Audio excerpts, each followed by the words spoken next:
So I would like to get the internet's advice and eyes on this. But before I even begin though, I just want to say that I believe the thing in this picture is a person. The last thing that I want to do is put another person in harm's way, and I'm well aware of firearm safety, and I will retreat before opening fire on anything. That being said, in the very near future, a group of my friends and I are going to visit an abandoned defunct prison in the middle of nowhere. The owner of the land of this picture and building have given us permission to do so. The prison is set to be demolished in February, and this will be the last opportunity for us to explore it. The image that you see now was provided by that owner, and he warned us that this thing, I believe that it's just a hermit or possibly somebody living in the woods, is allegedly out there. The owner, though, strangely thinks that whatever is out there is not a person, and hence he provided this image to us. The good news is that he doesn't think anyone is in the prison though, because it's locked up and inaccessible. We inquired as to if he would allow us to bring firearms, and he said yes. And so that's why I'm here. What would you guys recommend? I own an AUG and thought that would probably be sufficient. I also have an AR-9, a 9mm, as well as a regular Glock. Whatever I bring will be fitted with a light, and I also have a headlamp, but yeah, what do you guys think? Should I bring more than that? And what do you guys think this actually is?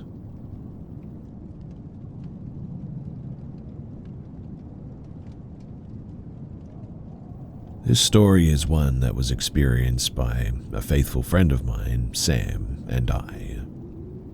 I'm often reluctant to tell this story at length, to most people at least, as the subject matter is, well, unexplainable and rather strange, I guess. I just don't want to be viewed as the superstitious nut. But having guided all across the country and having extensive experience in many environments around the United States, I feel that I have the authority to tell this story. Essentially what I'm trying to say is that I've been around in the deep dark hollows all across North America and never experienced something so strange as I did that night. I don't fancify my experiences in the woods, nor do I hopefully imagine that there's something more to a twig breaking.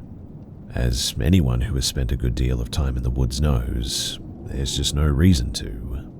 I mean, eventually you'll experience something daring or fantastic. It's just a matter of time. I am a hunter first and foremost, and to a hunter, there's always an explanation, a reason to the wilderness and her inhabitants. It's how we identify patterns and exploit an animal's rhythm to make successful hunts. As a hunter, you're a sort of woodsman detective, I suppose, piecing together clues to set yourself up for success. And let's just say that this tale is a bit of a cold case. So, it was early summer and I was itching to go camping. I had recently received a new tent and was eager to use it. I called up my good buddy Sam, and we planned out our camping adventure. We considered going up to the Grayson Highlands, or even south into North Carolina. After debating it, we decided that it would be more fun to camp somewhere that we wouldn't run into any other people. Deep in the woods, far from anyone else, where we could do some bushcraft, hoot and holler, and bring a gun without fear of scaring the yuppies camping next to us. Well, while we both lived in the woods, I definitely had access to the most remote stretch of woods between us. So, we loaded up our stuff and began hiking deep into the valley below my childhood home. The hike was almost completely straight down a steep hillside, deep into a hollow that held a small patch of flat land, a floodplain area and a creek. The small creek that ran gave the area a beautiful ambience though. Early signs of summer were visible all around us, and the weather was great. We hiked until we felt the need to start gathering firewood before nightfall.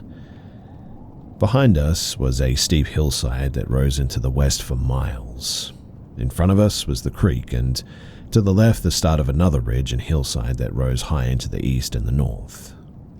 To our right, the valley that we were in continued to go down a cutting deep valley, and on the other side of the creek, another ridge, separated by a small stream from the ridge to the left.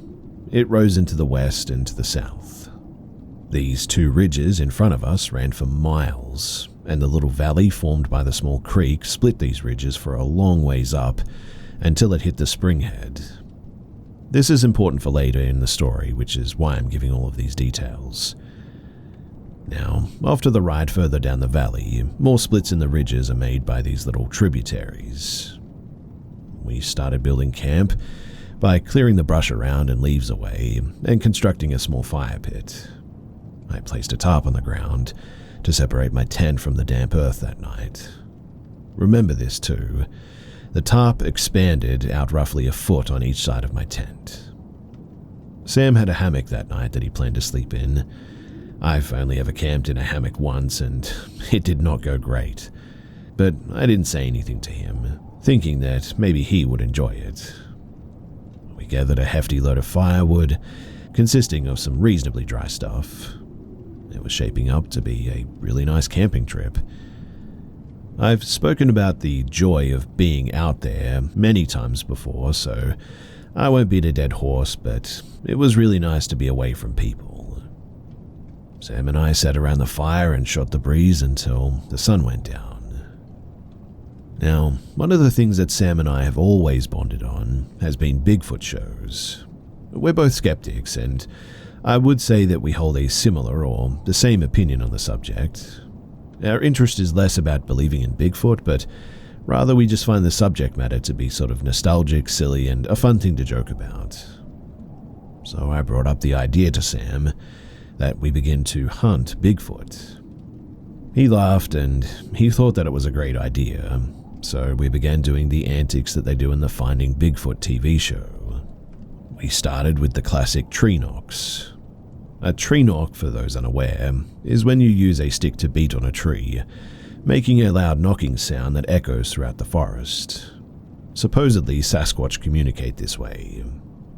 Obviously, we didn't think anything of it at all. As I said before, we didn't really believe in this. We were just joking around. So we began by knocking on the trees and then stopping and listening for a response. And after a few times of doing this, we paused, and hearing nothing, I began to think of a joke to crack and something else to do, really, but before I could open my mouth, we heard clear as day a tree knock, far off, somewhere on the ridge to the left. I looked at Sam and said, "Dude." Sam just looked back at me in surprise. I then did some more knocks and we listened again. Then, off in the distance, we heard more knocks in response. Then the other ridge to the right, we began hearing knocks. Sam at this point was beginning to get freaked out a little bit and was perplexed as to what it could be. I, at the time, was such a hard skeptic, I carried on and insisted that it was a person or maybe a woodpecker. But who in the world would be out here, deeper in the woods than we are, on private land? Plus, what woodpecker makes 3 loud booming knocks on the tree like that sound exactly like the knocks that we make? Sam said as he voiced his rebuttal. I ignored these arguments and held strong to the fact that there is no Bigfoot.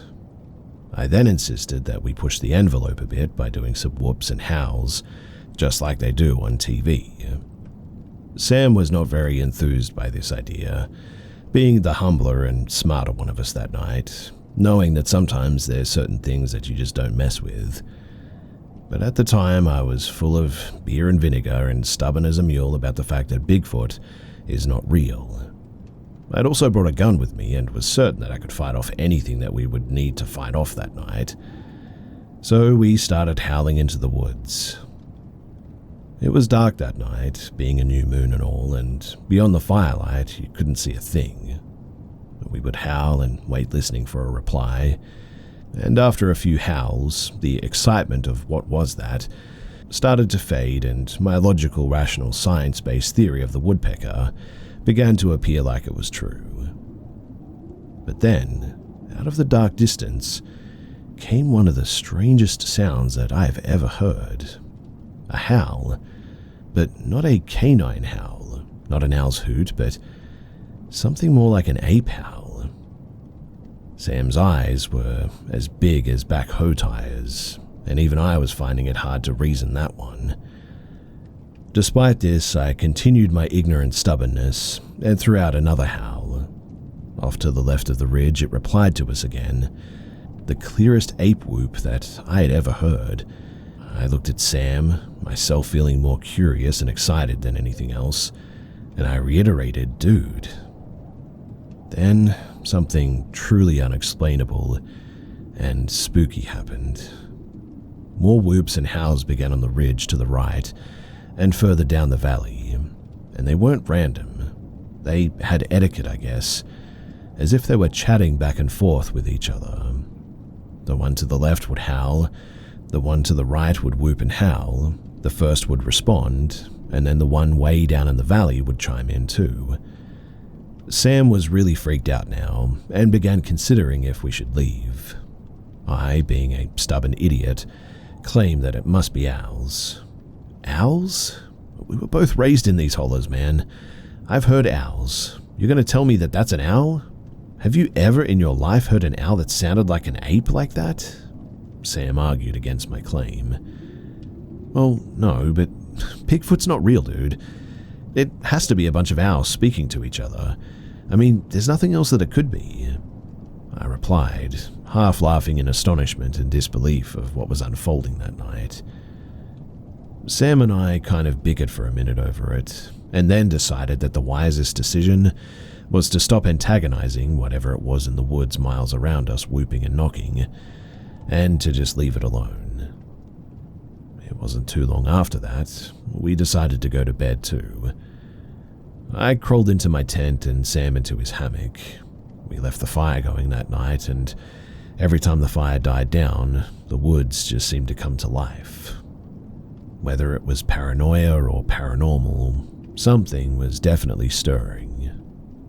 All around camp, we could hear what sounded like things being thrown and footsteps too. From time to time, we would hear another knock or another howl coming from a new position. Sam would leap out of his hammock and chuck loads of wood into the fire and make it as big as possible. He would then lay back down to sleep cautiously. This repeated about 3 more times. Each time the fire died, things got spookier and spookier though. A few times Sam would say, "Did you hear that?" And every time I would just blame it on possums nearing camp, hoping to find food scraps. Well, about the 3rd time, Sam finally ran out of firewood, meaning that this time when the fire died, well, it died for good, leaving us in the dark void of the Appalachian Hollow. I vividly remember too that I'd fallen asleep before the fire died, and after it died, there was so much stirring around camp that I actually woke up. I was slowly waking up, thinking that I was having some sort of a nightmare when I finally fully sobered and realized that my dream was pleasant. It was reality that was full of frightening sounds and things that go bump in the night all of a sudden. The woods around us had become loud with unexplainable movement, the movement of something large and multiples. The whooping and the knocking, that had officially stopped at this stage, which quite honestly did not comfort me at all. With all the new sounds right outside of my door now, there was maybe a 30-yard perimeter around camp that the sounds didn't cross. Then, suddenly, an extremely loud crashing began through the twigs, leaves, and the branches. Whatever it was something large, running full sprint through the woods, starting maybe 50 yards away, and running straight towards our camp. It grew louder and louder until the sound of crushing leaves suddenly turned to the crinkling of tarp. Whatever or whoever was out there was standing on the tarp that my tent was situated on. I was frozen in fear, eyes wide open now. My heart was pounding out of my chest so hard that I thought it was about to explode.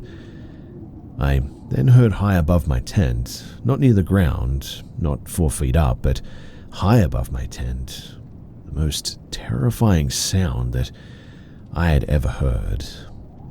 It was the sound of a huff and a blow, exactly the way that you hear a gorilla do it on TV, or how apes in the Planet of the Apes do it. 3 forceful huffs and blows. Then, whatever it was, turned around and ran back the way that it came, back into the darkness of the night. Well, Sam practically leapt out of his hammock and said, "You have to have heard that." I replied with, "I sure did.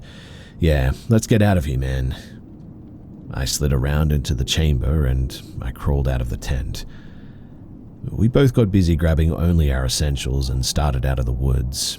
Using terrible dim flashlights, we made our way up the hill, frantically looking behind us into the terrible night and trying to move fast without running.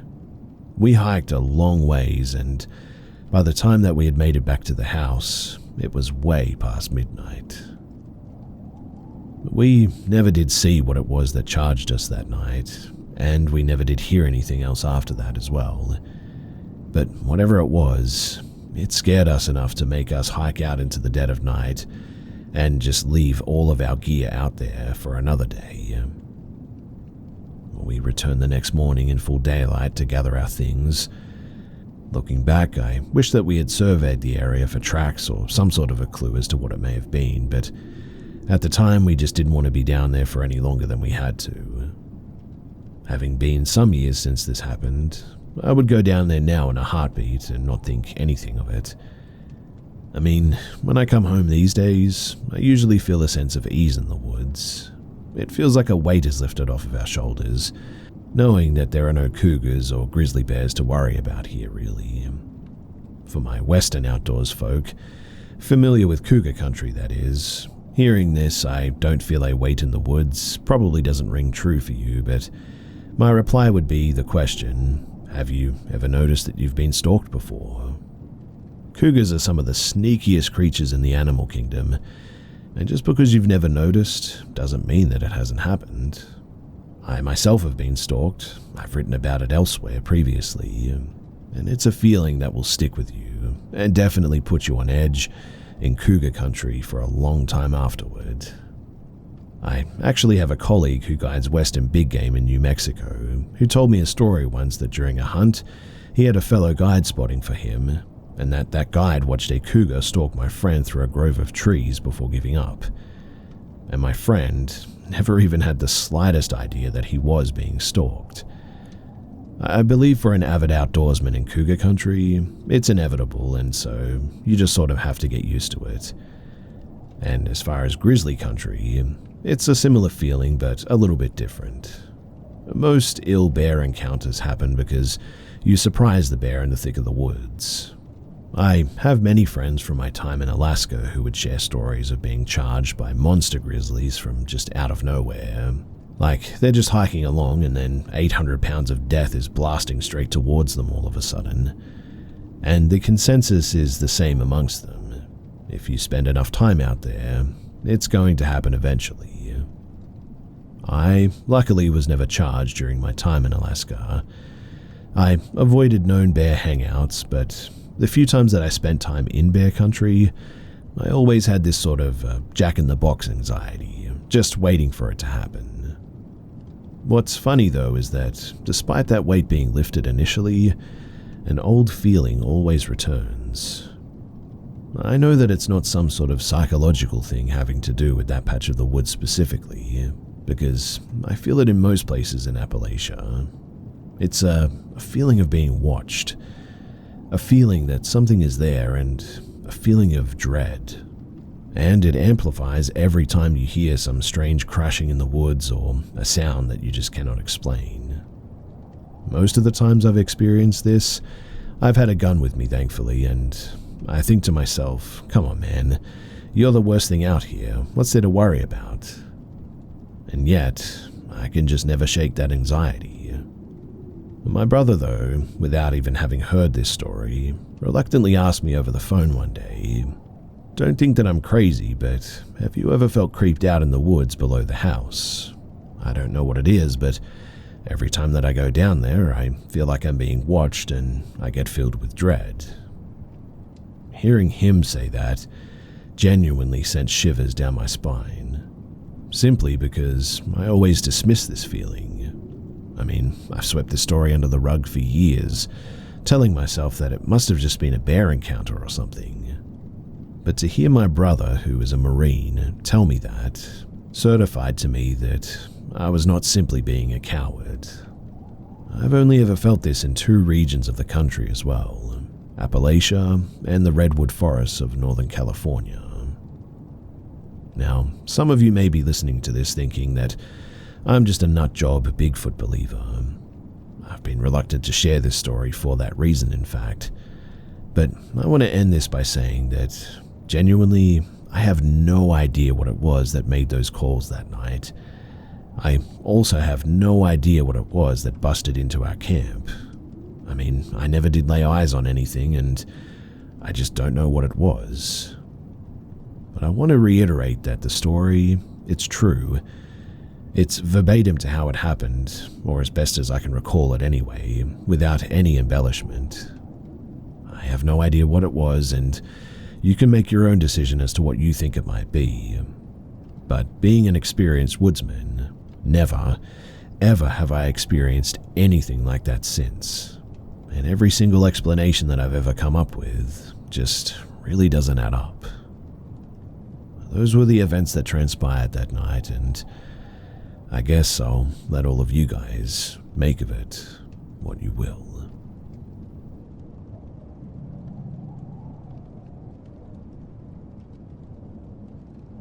To preface this, I'm currently 19 going on 20, and due to a vindictive teacher, she manipulated the grade so that I would have to repeat the third grade because I called another student a brat for crying about wanting her mum. But the context behind is irrelevant, and the rundown is that the girl thought because her mum was a teacher, she could cry her way into her mum's class. Her mum was a high school teacher and would almost always cry and cry until she was allowed to go, and then she would be distraught having to leave her class and pick her daughter up because she wanted attention. I ended up snapping and telling this girl that she's in the third grade and is too old to be crying for her mum and disrupting other students leaving. It was probably a bit harsh, but you could tell this girl was very spoiled. Now, in August of 2023, I was in my junior year. I went to a trade school for graphic design, and a sophomore named James had taken notice that I wouldn't be dropped off at our home school like he was. He offered to drive me home, and I didn't know this kid very well. I spoke to him a few times, but other than that, I wasn't buddy-buddy with him or anything. So I told him that my mum prefers to meet people before just letting me ride in a random person's car like this, especially a guy's car. And I told him that with me being 18 at the time, that if he got into a wreck, I would be responsible as the adult in the car. After that, he didn't really bother me anymore with anything. We still talked and could tell that he wasn't neurotypical, I guess you could say. It wasn't until my senior year that things definitely got creepy. We exchanged numbers because I would sometimes help him with homework that he didn't fully understand and give recommendations of horror channels on YouTube such as Reddit stories, creepypasta readings, or channels that cover disturbing videos. And within about a month, he actually found my home address. Mind you, I never told him where I lived, and he got dropped off way earlier than me. The way that the homeschool worked was that all students on the west side would go to the singular middle school and high school, while students from the east side, they would go to another high school. I never told this kid where I lived, let alone a rough area, but it was at about this point that I started documenting everything, no matter how big or small. The next following months, if I would fall asleep on the bus, he would always tap my headphones, snap them on my ears, kick my legs, shake me, or call my phone just so that I would talk to him. In April, he asked me to go to prom with him, and I tried to tell him multiple times that I just wasn't interested. And he tried to manipulate me, to which I just lied to him and told him that I had a family event that day anyway. After that, I said something to the principal of him harassing and sort of shaming people to go to prom with him, and he gave the most insincere apology ever. He worded it like he was forced to apologize. I get a phone call the next day of him asking if my sister drove a red car and worked at a coffee house. I quickly told him no and blocked his number. It was now that I went to administration, coupled with the fact that this kid would call to ask if I went to the Dollar General, or went to work, or if I was home, and told me thoughts that he had about killing his mum's boyfriend, how he wants to smash his teeth in, smacking his phone against the window, and tried to manipulate me into calling him while he was having a panic attack, and ranted about how my math teacher needed to be gutted because she was overweight and that fat women are ugly and horrible vessels for producing babies. She's not overweight from poor diet, mind you. She actually is one of those rare people that has a medical condition that's caused a buildup of estrogen. Well, the worst was when he lashed out in anger about him losing his AirPod case and aggressively stomping on his AirPods and literally foaming at the mouth. I went to the principal and liaison after this, only to be unable to talk, and they yelled at me for an hour about how I was being mean to a kid on the spectrum, and that my information, my mother's information, and my sister's information is public information apparently. I started having a panic attack and called my mother. At this point, I was literally vomiting in the trash can of the conference room, and my mother was absolutely furious. My mum told me to call the sheriff's office after I get home. The sheriff actually went to the kid's house and told him to knock this stuff off, or I had every right to file stalking and harassment charges. The 180 Women's Shelter confirmed that what the principal and the liaison did was disgusting and actually dangerous. And well, so far I haven't seen him, and I still have his number blocked, and hopefully I don't see him anymore.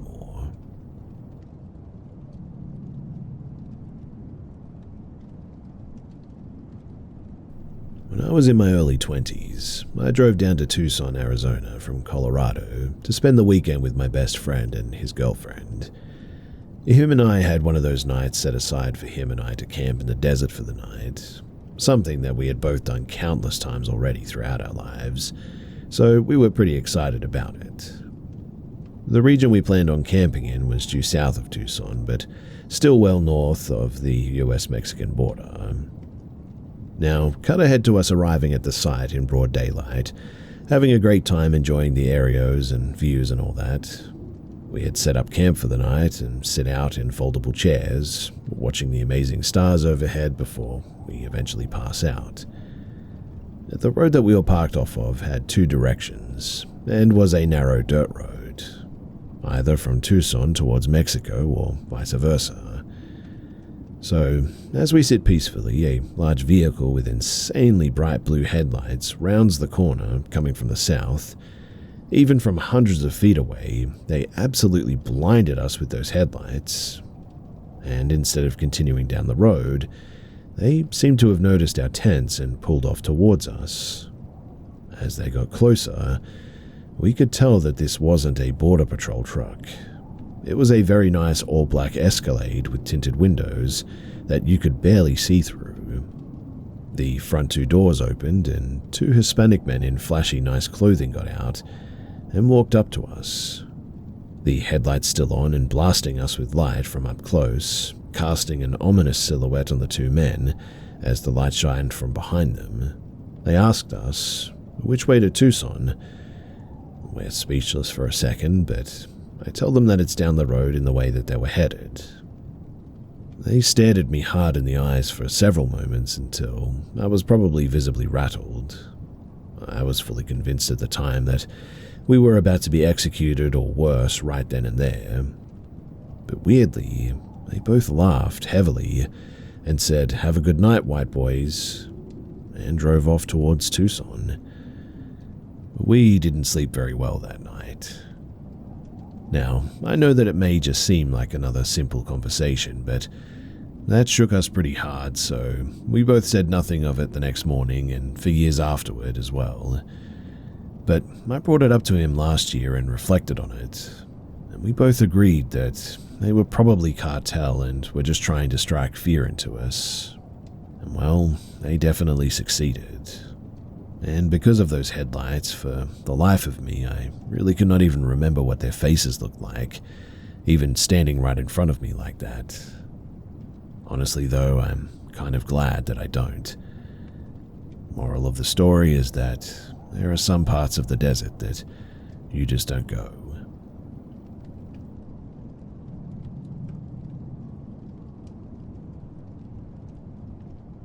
This happened about 4 years ago in a small town in WA.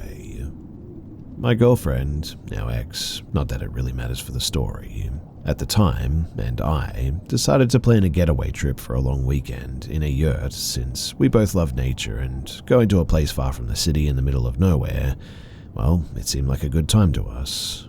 And it really was a great time too. The thing that struck me most about staying in that yurt though was just how dark and quiet it was at nighttime in the middle of the night. When you're not used to the wilderness like this, it's pretty striking how silent things can be, and just how dark the outside is when there's no light pollution involved. The outhouse where we had to go to the bathroom for was also about 75 yards away from the yurt, and you had to take a flashlight with you in order to navigate the darkness.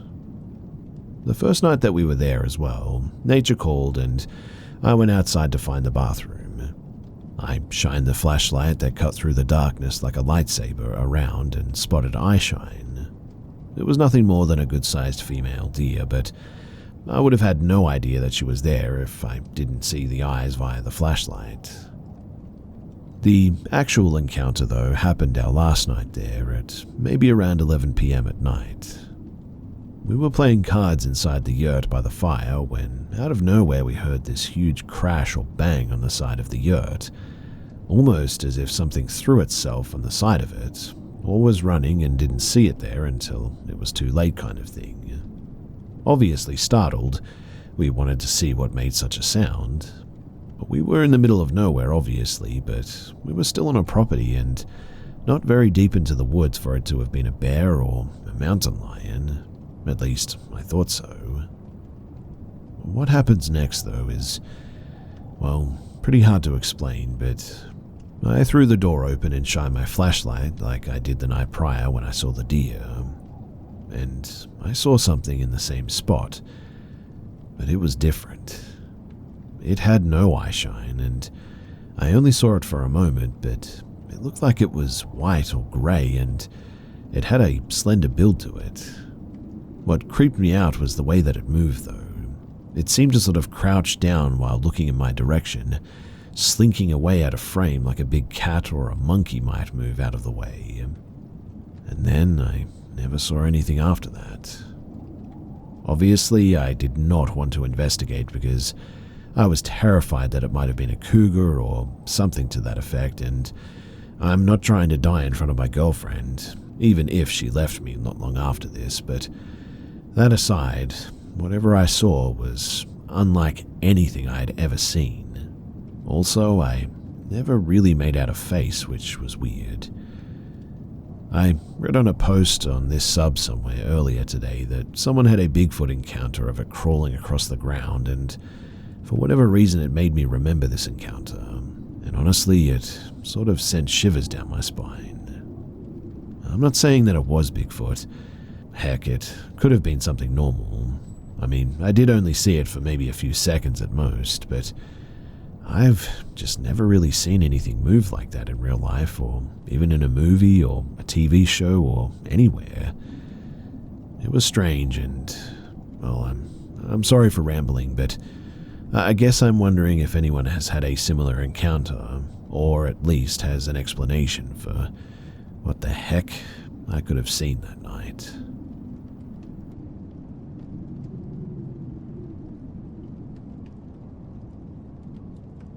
So if anyone watches Ghost Hunters, well, you can look up the episode called The Chinatown Poltergeist, and it's an episode inside of the bar that I worked at for half a year.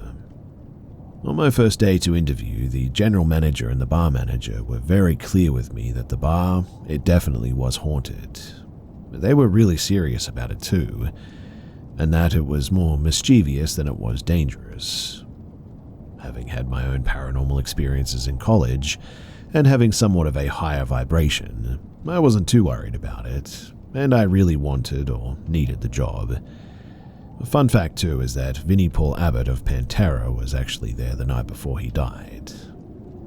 Anyway, a lot of my co-workers had different stories, along with the stories that are featured in the Ghost Adventures episode too.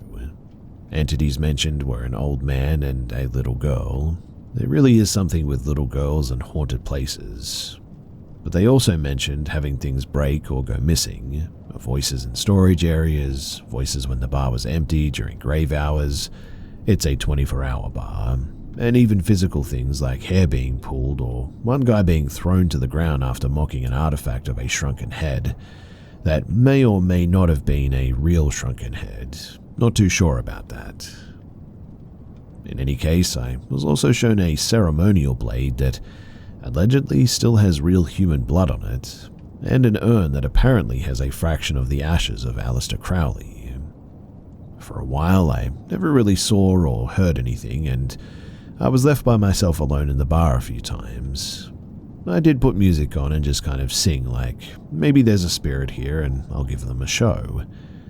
But I started to, change is the best way that I can describe it, really. I was always angry and frustrated. I would rationalize all these things that I should be happy and grateful for, but I just couldn't help it. I was always just really angry, and on a 120-degree day in Vegas, when a belligerent customer started harassing me, I told her to shut up, and as liberating as that was, because she really was a bit of an evil person, it was out of my character for a professional bartender of 13 years to do this. Then I started getting these weird rashes and marks all over my body, but I thought that I was getting really sick and got it in my head that I'd developed something really bad, but turns out it was just a rash of some sort. That led me to more stress though, lots of restless days, and eventually my herniated disc started acting up randomly and got to such a level of pain that I was having to scoop ice while on my knees. The pain in my back affected my performance so much that I actually ended up losing the job. And from there, I spiraled into 3 or 4 months of panic attacks and levels of anxiety that I never even thought that I was capable of experiencing. As a spiritual person that's still learning about God, I just called on that and I prayed for my strength. Eventually, I was able to push through, avoid medication, and worked my way out of the depression as well. But I just haven't been able to shake the effect that place had on me, and I was even warned about it too. I've never seen such a high turnover in a place, and there's very few of the staff that have stuck around for various reasons. One of the last messages from my bar manager was wishing me good luck and also an admission as to how weird the energy is there. It could have all just been coincidental and a nervous breakdown, I admit, but intuitively, I just really don't think so.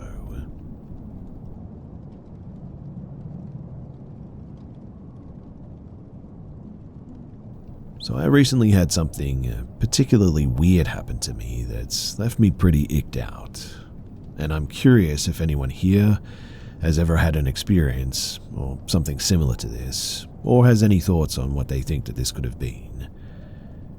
So, a bit of context. My girlfriend and I will do this weird, high-pitched tongue trilling kind of noise back and forth when we're feeling goofy.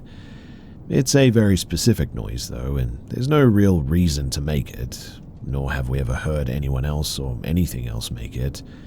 It's a very particular noise. And well, a couple of nights ago, she and I were having a silly, goofy sort of little evening, and we had each had a gummy of a particular variety, if you catch my drift, listened to some music and watched some movies in the living room. We most definitely ended up making that sound a couple of times, and by midnight we had migrated into the bedroom and we fell asleep pretty much right away. Well, I wake up at around 3:30 in the morning to the exact sound that I explained earlier, seemingly coming from our living room though. At first, I figured that it must have just been a nightmare, but then I look over and my girlfriend is sitting bolt upright too. We sort of look at each other for a second, and then she just starts calling out for our cat, apparently thinking that it might have been her meowing or something, but said cat ended up being asleep right next to the bed. This freaked me out pretty bad, and I quickly got up and cleared the apartment to make sure that there wasn't another person inside with us, but I can assure you that there wasn't. I've tried to explain this mundanely, but I'm having a really hard time believing any of my explanations. We live in an old, very solid apartment building and only have 2 connecting neighbors. The walls between us are very thick, and we typically only hear the upstairs neighbors on occasion, and even then, rarely their voices. I mean, the exterior walls here are so thick that it can easily start thunderstorming and you won't even hear it. The noises that we heard, though, weren't even particularly loud or anything, but it was very, very clear, not muffled as if through a wall or anything like that.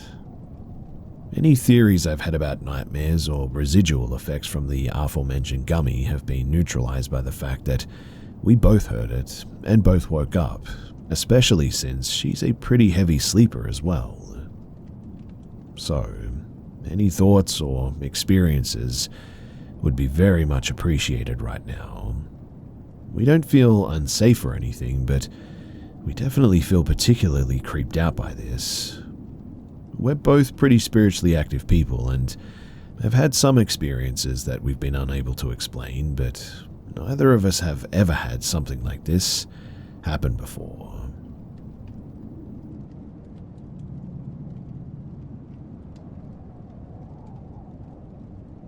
So I'm a military brat and we move a lot. When I was 10 years old, we moved to a new house. The house was just built at least 2 years before we moved in, so we didn't think too much of it. Honestly, the place looked pretty nice and modern. I got the room that was kind of furthest away from all the other rooms, but I thought that this was a score since it had its own bathroom and I could be as loud as I wanted to.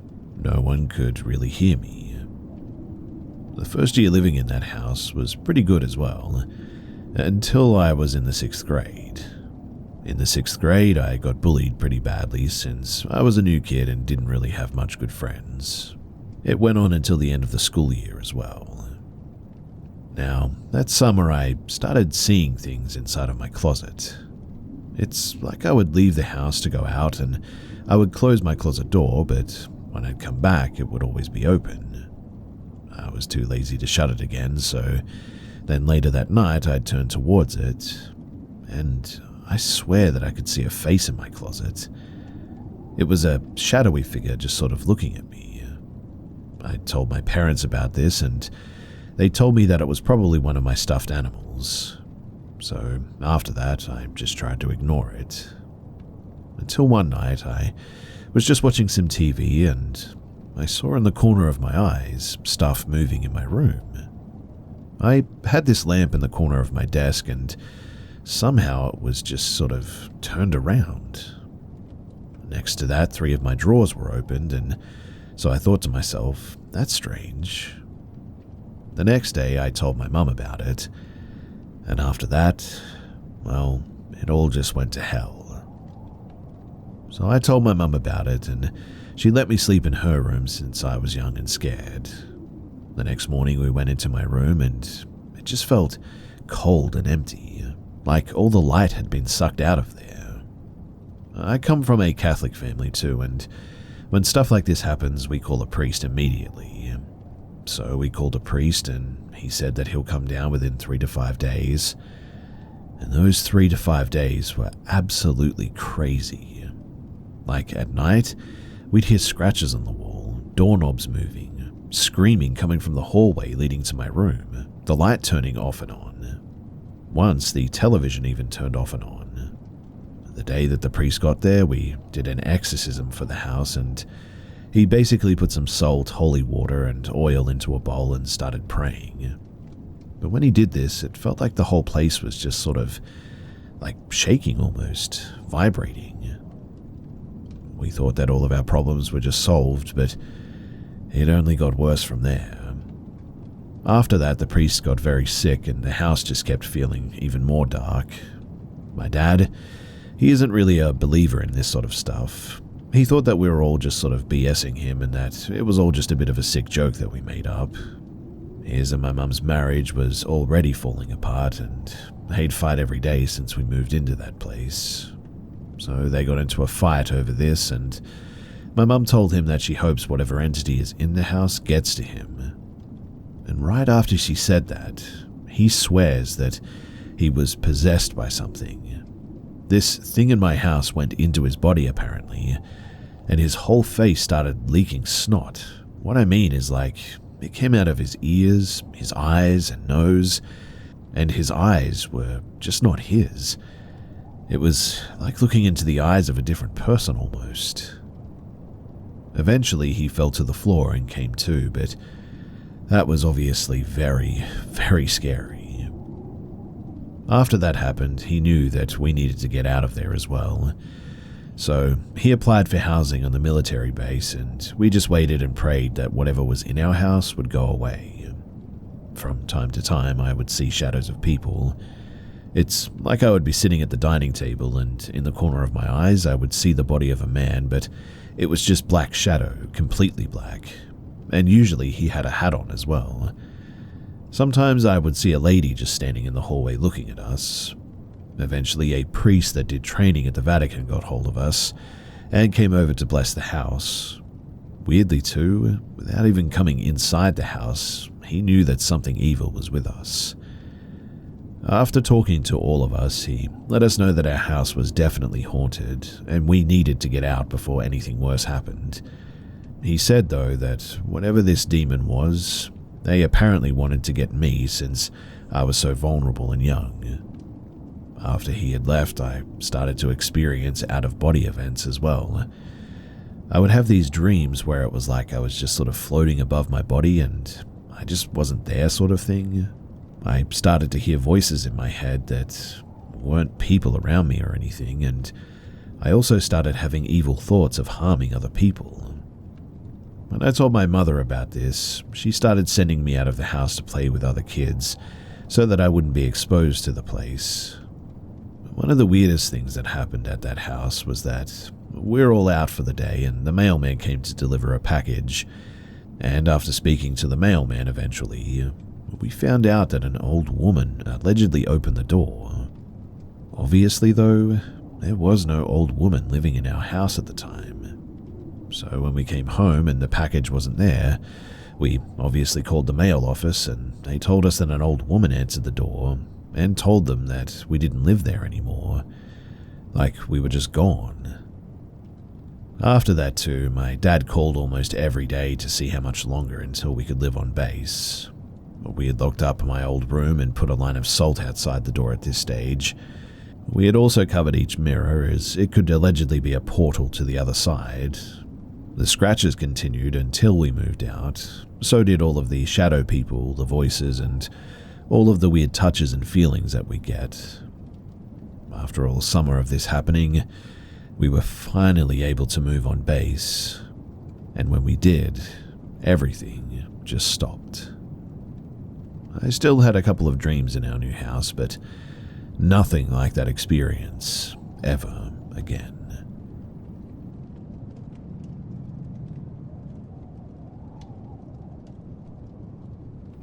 Dayton, Ohio, between the years of 1997 and 2007, and also 2020.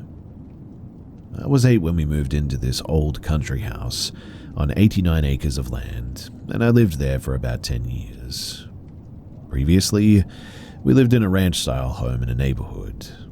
I've returned several times, never alone, because it's my home, but also never alone because, well, that's just dumb.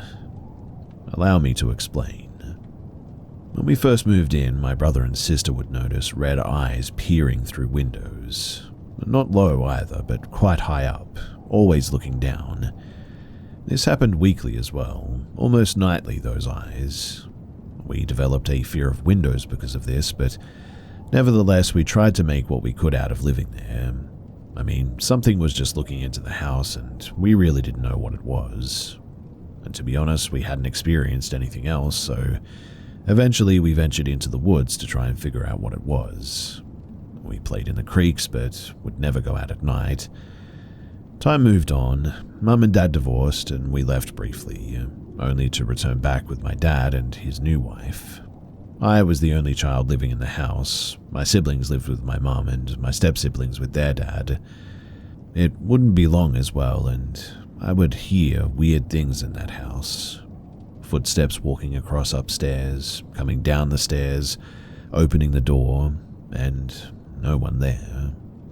My dad, an absolute twit, didn't care for curtains, so I eventually put up blankets on all of my bedroom windows.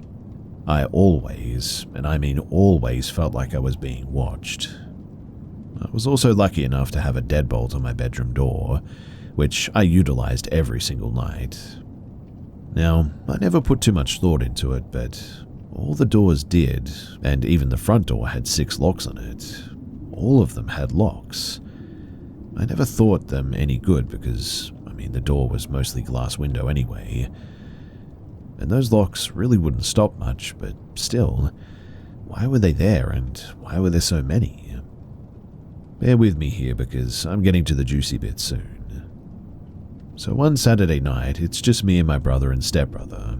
We're watching some recap of WWE and I'm playing Free Cell on the computer in the dining room next to an open window.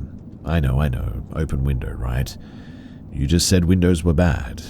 It was summer and I was 15 and we lacked AC and I felt comfortable and safe with my brother there. Anyway, whistling. I hear whistling outside. It's midnight, so who the heck is outside whistling? It must be my dad, I thought.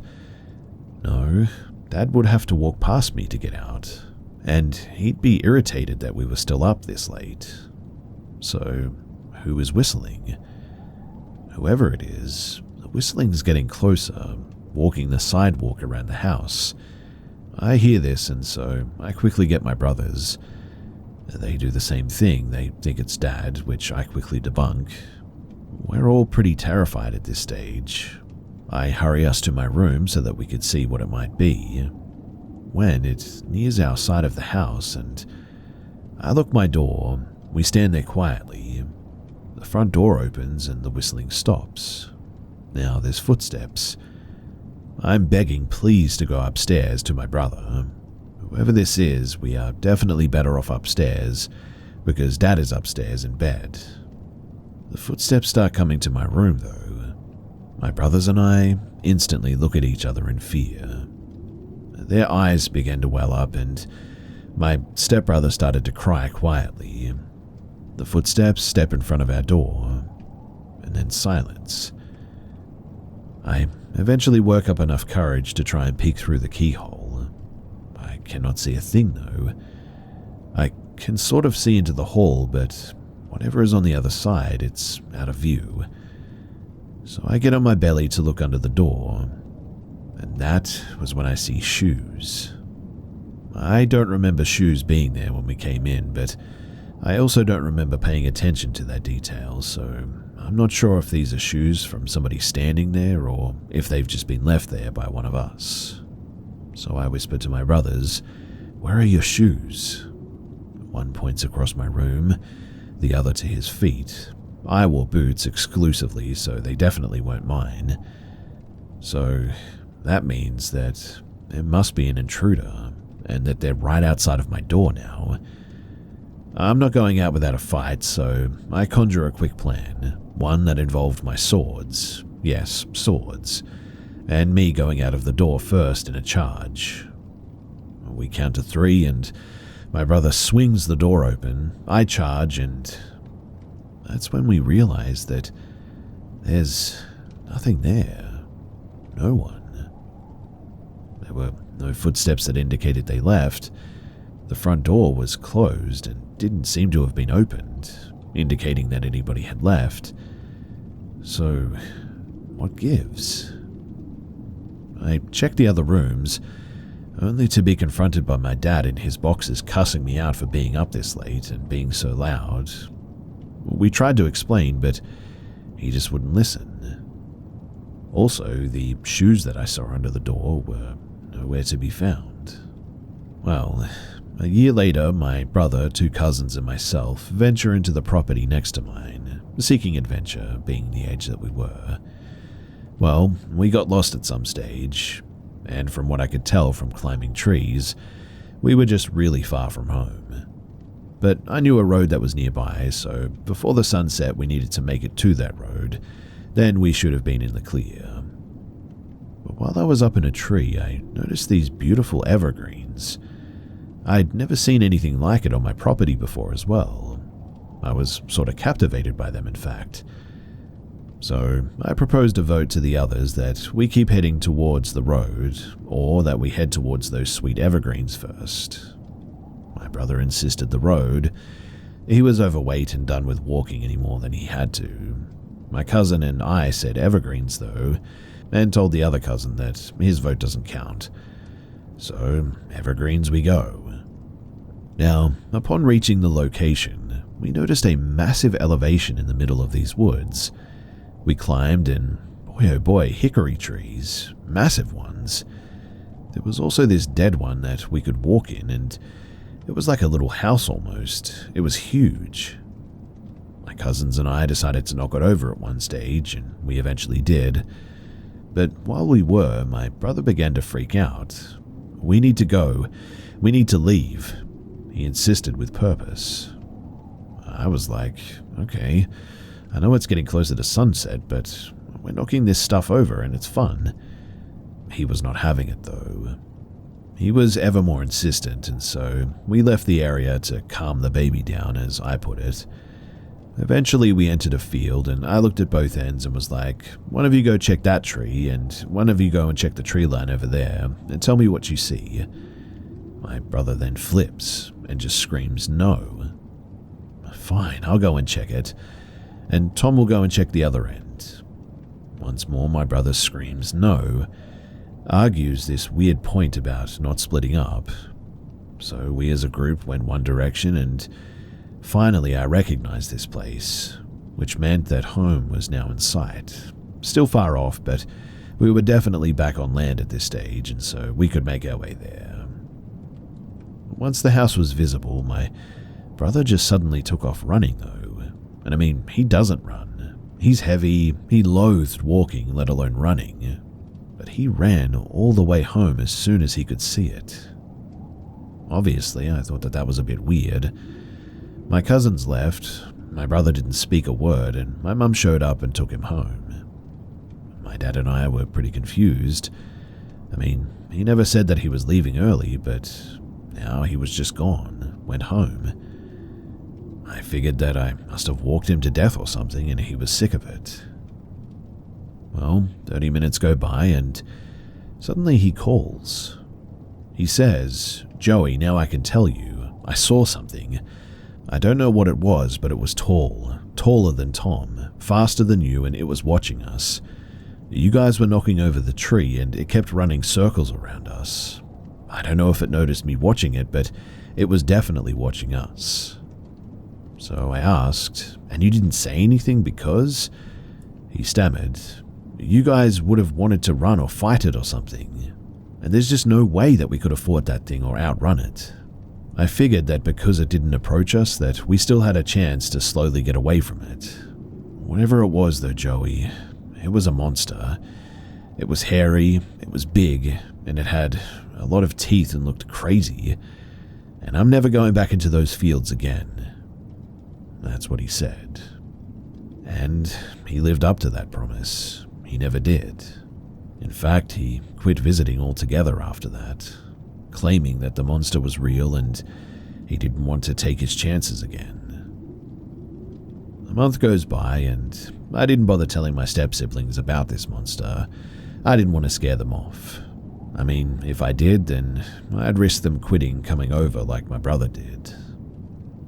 One night, though, my stepsister gets me up, and she was sleeping on the couch and said that she woke up to scratching noises.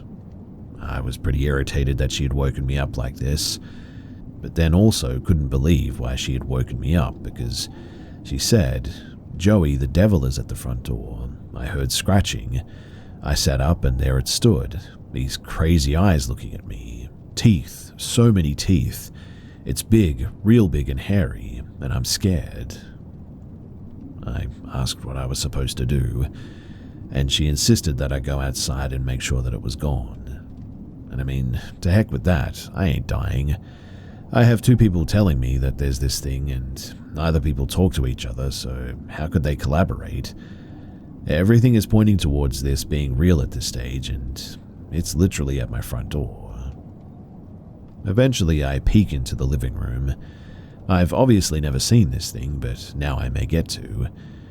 But alas, nothing was there. Actually, my dog was instead, and he was begging to be let in. He was a strictly outside dog and never was allowed in or wanted to be in, really. And I mean, I wasn't about to open the door, so I'd figured that he'd just keep us safe in some capacity being there, either by alerting us or being food for whatever was out there. Eventually, Tom and I decided to try and hunt this thing as well. We took my younger cousin as bait even, but we didn't have any luck. We eventually found the place where my brother claimed to have first seen this thing, but we were lost again. And the weirdest thing was that you would wander and suddenly you'd just sort of be there, with no real direction. What I mean is that it sort of wasn't like you could find it if you wanted to. You just sort of had to stumble upon it.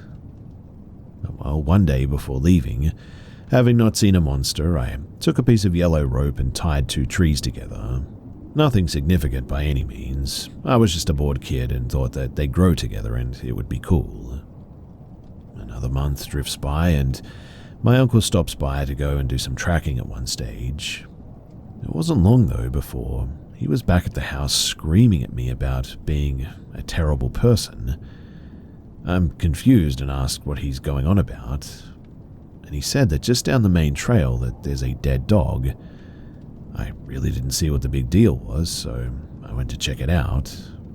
And sure enough, there's this dog, but it's headless, footless, even the tail is gone, and weirdly there's absolutely no blood anywhere. Also, everything is deathly quiet all of a sudden, which that happened so many times that I was probably used to it at this stage, so it wasn't really a big deal, but I certainly wasn't used to the mutilated dog and no blood anywhere like this. The cuts were weird too, because they were like super clean. But I noticed this rope next to the dog, this yellow rope. I stared at it for ages because I knew this rope. It was from my house and it was the one that I had used on those trees. My stomach sank. But wait, I took that rope and I tied it to those trees together. Panic suddenly sets in. Only 4 other people know about that place. I described it to my dad and uncle who hunt on the property, and apparently they've never seen it. So that begs the question, who got their hands on this rope? I tied 2 figure 8s on it, and I mean, who would go through the trouble and place it here in the fork of the main trail next to a dead dog like this? A mutilated dog. I noped home that day, and all I could figure was that something or someone was sending me a message. Well, a week later, my goofy self decides that I'm going to go and see if that dog is still there, but no. That dog is gone, and the rope is gone too. Suddenly, a flock of birds are taking off from the trees and the bushes behind me, except for one bird that I noticed. I thought to myself that I could try and catch this bird, so I creeped up to it, but no matter how close I got to it, it just didn't seem to move. And that's when I noticed that it had been impaled on this tree branch, right next to where the dog was. Well, that was certainly enough for me, and so I noped out of there. Now, I never did see a monster, and the most that I ever saw was like a ghostly white figure. For the longest time, I was the only one that saw it too, until one rainy day my brother saw it with me, which was validating for sure. The last time that I was there was a few years ago with my wife and a couple of friends. I wanted everyone to know and see where I grew up, and while we were there, we separated briefly, boys with boys and girls with girls. My wife eventually came to me and said, "Why do you keep calling for me?" My friend then said, "Yeah, is everything okay?" I replied with a smile and said, "Yeah, I heard you guys too, but we weren't calling." I looked to her friend's husband. He was like, "Yeah, I heard you too, but we weren't calling for you, but we thought that you were calling for us." At this point, it was obvious that something weird was going on. I said that we needed to leave now, like right now, and not to look back, because we weren't calling or yelling for you guys, and my guess is that they weren't calling for us either. I wanted to show where I grew up and how spooky it was, and it definitely didn't disappoint. Leaving though, my wife looked back at one stage, and she swore that she saw a large white figure, and I was like, "Yeah, I've seen it since I was 10, and it's just something that you live with out here." That was the last time that I went back there, and I certainly don't plan to go back ever again.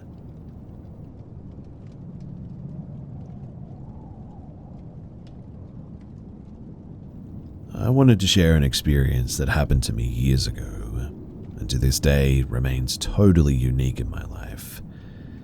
I have never experienced anything like it before or afterward, and I genuinely still wonder what really happened. So, I rarely take naps, but that day, in the middle of the afternoon, I decided to lie down and rest a little bit.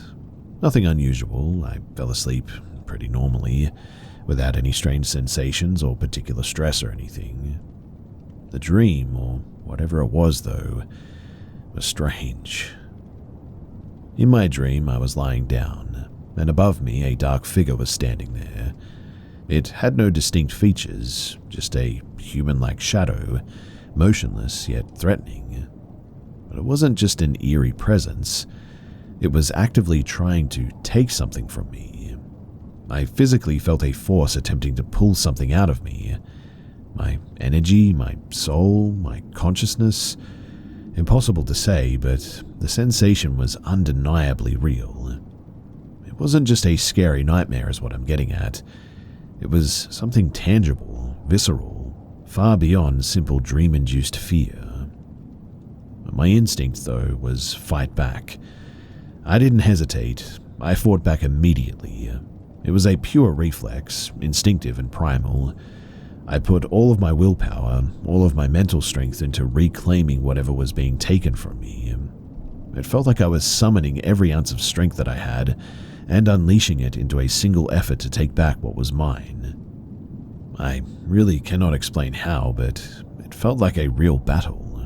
Not a physical fight, not even a lucid dream struggle, but a raw, instinctual survival response in a dimension beyond the ordinary world. And thankfully, I won. Waking up and what came afterward, I was not in a panic, not with a jolt or anything, but just sort of awake.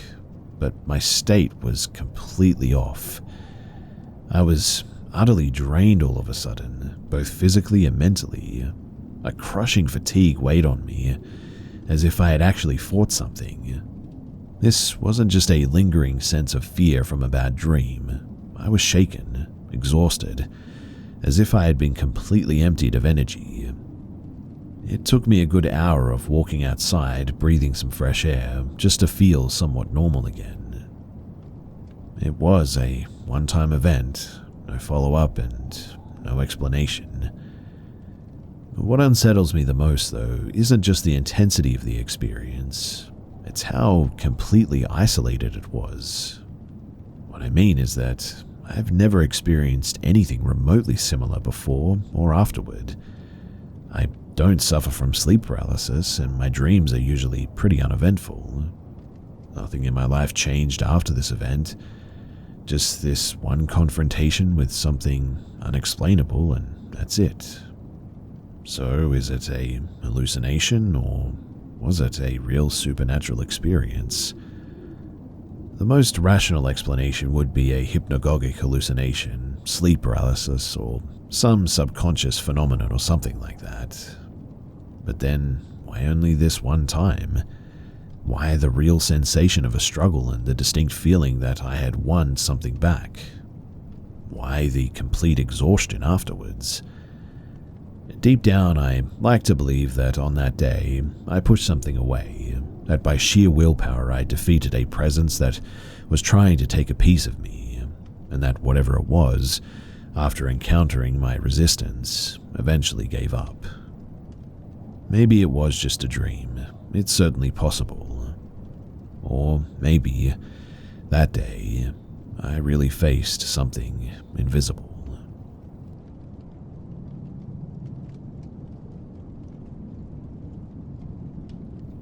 I never believed at all in anything until I had my own experience at an old hotel in New Orleans. At the time, it was called the Ambassador Hotel, and here's what happened. About 15 years ago, I was in New Orleans for work for a total of 4 nights. I chose this hotel because it was near the convention center where I needed to be, and it was in my company's price range as well. It was described as a boutique hotel. I later found out that it used to be an old warehouse that was renovated. So my room had the original wooden beams and all of that stuff. Anyway, when I first entered the room, the TV was on and the doors of the armoire where the TV was held were wide open. I found that a bit odd because in order to walk to the bathroom, you would have to have closed those doors because the armoire was at the foot of the bed. Anyway, I turned off the TV and closed the doors and started doing a little work at the desk. And suddenly my room became just ice cold. I went over to the thermostat, and it's one of those old-fashioned ones where you slide to the left for cold and the middle position is off and to the right was heat. The thermostat, it was slid all the way to the left on cold, so I adjusted it to heat and then left the room to go to the convention center for a few hours. When I came back, the room was once again ice cold and the TV was on. When I checked the thermostat, it had been slid back all the way to cold. This freaked me out a bit because somebody obviously had to be in there, but my mind did not go to ghosts yet. I checked the whole room and nobody was in there. The door was locked correctly, so I just tried to put it out of my head. That night in the middle of the night, though, the TV went on while I was still sleeping. It was really starting to annoy me as well, and over the next 3 days I was gone at the convention center, but upon returning I continued to have the experience of the room going cold and the TV being on in my presence. And I mean, there simply was no explanation on how the thermostat could slide to the far left like that while I was in the room. So, on my last evening there, I was really freaking out, but I had a very early morning flight, so I needed to be awake at around 4 in the morning anyway.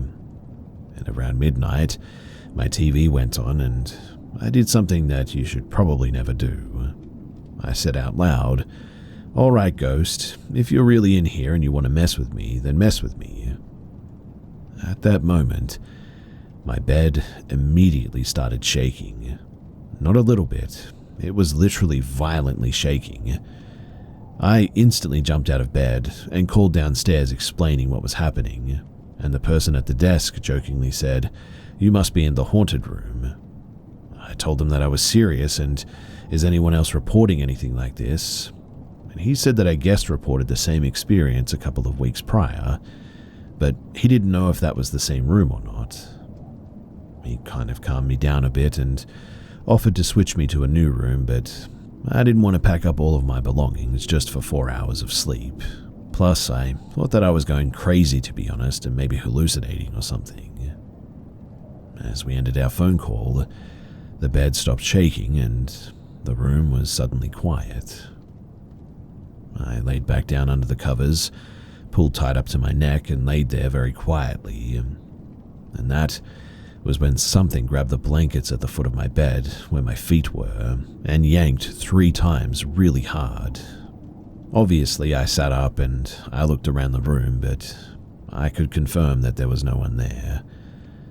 And thankfully, that was the last thing that happened. So, about 2 years later, I needed to go back to the same convention center and thought that I had to have been going crazy or that there was a reasonable explanation for what may have happened, and I booked the same hotel and I had no experiences. When I checked out on my last day, though, I asked the gentleman at the front desk if I could ask him a strange question. So I asked him if he thought the hotel could be haunted, and he laughed and said, "I don't think that it could be, I know it is." He then asked if I had a ghost experience, so I told him not on this trip, but gave him details of my previous trip. And he said that side of the hotel is the haunted side, and that employees will never go to that side of the hotel alone at night. And then he shared with me things that have happened to their staff while on that side of the building, and to say the least, it was pretty frightening. This made me a believer in ghosts without a doubt, and since then, I've had a few things that are not explainable happen, but nothing as severe as what I experienced in New Orleans in that hotel.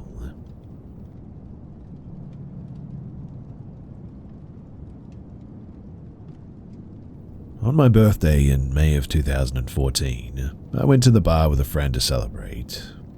We were sitting on the patio when another of my friends, Steve, showed up at the bar. We were laughing and having a good time. Steve got excited and pointed to his new motorcycle parked across the street. I looked over it and it was like somebody dragged a dark black blanket over my eyes, like a dark storm rolling in over the ocean. I literally saw it. I felt like he was going to die on that machine, and it even slipped out of my mouth to him. He promised me that he would be okay, and so I dropped it. 29 days later, he was driving home on that motorcycle and his front wheel went up on the trunk of the person in front of him. He spun out, and unfortunately, he died there. It's been 10 years and I still think about this. Honestly, I wish I pushed harder about keeping him off that motorcycle, but I didn't. I lost a great friend that year, and I no longer remember his laugh, which was my favorite thing about him. On the other hand, I feel partially responsible for putting that into the universe, sort of like I killed him.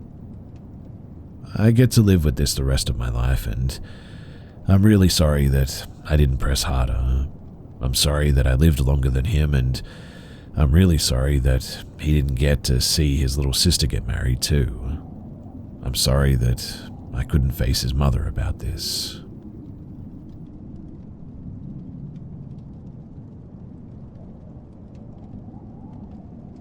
When I was like 6 or 7 years old, I was sleeping in the den of my grandma's house while my parents were having a bonfire outside and drinking. It was definitely sometime after midnight, but I woke up suddenly for some reason and started looking around the room in the dark. It was then that I saw a little person dressed in all black, and he had a little hat and like a little cape on, but then I realized that it looked like a shadow, like it was completely black. He then ran across the room and into the closet, but the closet door was closed, so he ran through the door. I got so freaked out by that I screamed for my mum. She heard me and came inside. I told her what I had seen and she believed me. Apparently my grandma's house was crazy haunted. And now, I'm not sure if it was the same night or a different night, but my mum told me about this years later when I was older. My mum was telling her brother, my uncle, what I saw, and she said that I had seen a midget in all black, and my uncle cuts her off and asks, did it have a newsboy hat and a cape? She said yes, and he says, I've seen him too. He was sitting on the wall behind the avocado tree one night, and he was smoking a cigarette watching me. He said that he had seen the cigarette light up when he was taking a drag, and then he just suddenly disappeared. It was super crazy, and honestly, I don't know what to make of it all these years later. If he was able to smoke a cigarette, Is that even a shadow person at all? Was it a demon? It's like it was sentient, maybe. So, what could it have been? This was like 25 years ago now, and the whole thing still troubles me.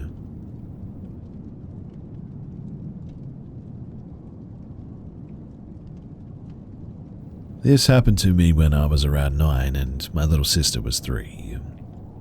It was nighttime, around 10 p.m, and I was playing computer games on my desktop that was in my room. My desk faced the wall opposite of my door in my room, and I heard something hit the wall beside me. I turned around and there was nothing there. Now, as a kid, I just figured that I was tripping and got back to playing my game. But then it happened again. I turned around again, but this time when I did, I saw my sister walking down the stairs. Mind you, the stairs were literally right next door to my room. I couldn't see down them from my room, but I could see when someone would go to walk down them. My little sister was so small at the time that our parents would give her one of her big t-shirts to wear when she went to bed sometimes. And when I saw her, I called out to her, but she didn't answer. She just walked down the stairs. Now, I know 100% that I had seen a small figure in an oversized white t-shirt walk down those stairs. So I got up and I went to the stairs, but I didn't see her. I figured that she must have run down, but it was weird because she was scared to go downstairs by herself at night. I quickly ran downstairs to see what she was doing, but all of the lights in the TV were off. The only light on was a little sculpture case that my mum put ornaments in. I checked the kitchen and living room, but she wasn't down there. I ran back upstairs to find her in our parents' bed, asleep. My mum was at work that night, and my dad was in the shower. Me and my sister and dad, we were the only 3 home. As a kid, I just shrugged it off and got back to my game, but now as a 26-year-old man, it honestly scares the heck out of me to think about it. I mean, what the heck was that I saw that night?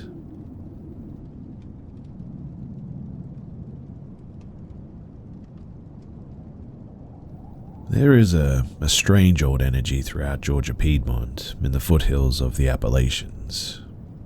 The geography of the area, that which has not yet been consumed by Atlanta's limitless growth, can be characterized by dense forests, rolling hills, and shallow red clay valleys punctuated by small grassy meadows. Silty rivers and small streams crisscross the landscape, often filling up the valleys to form lakes and marshes. You're never alone in these forests too, which are densely populated with wildlife of all strata. The region also hosts a large human presence, with booming sunbelt suburbs sprawling endlessly into the ancient hills. As there are so many people in a relatively small region, it can feel difficult to escape the hustle and bustle of it all. Well-known trails close to the population centers are often crowded, especially on fall weekends when the plentiful trees bloom with autumn color. I've been around long enough to know what hikes to avoid at certain times of the year, as solitude is one of the most enticing benefits of wilderness to me.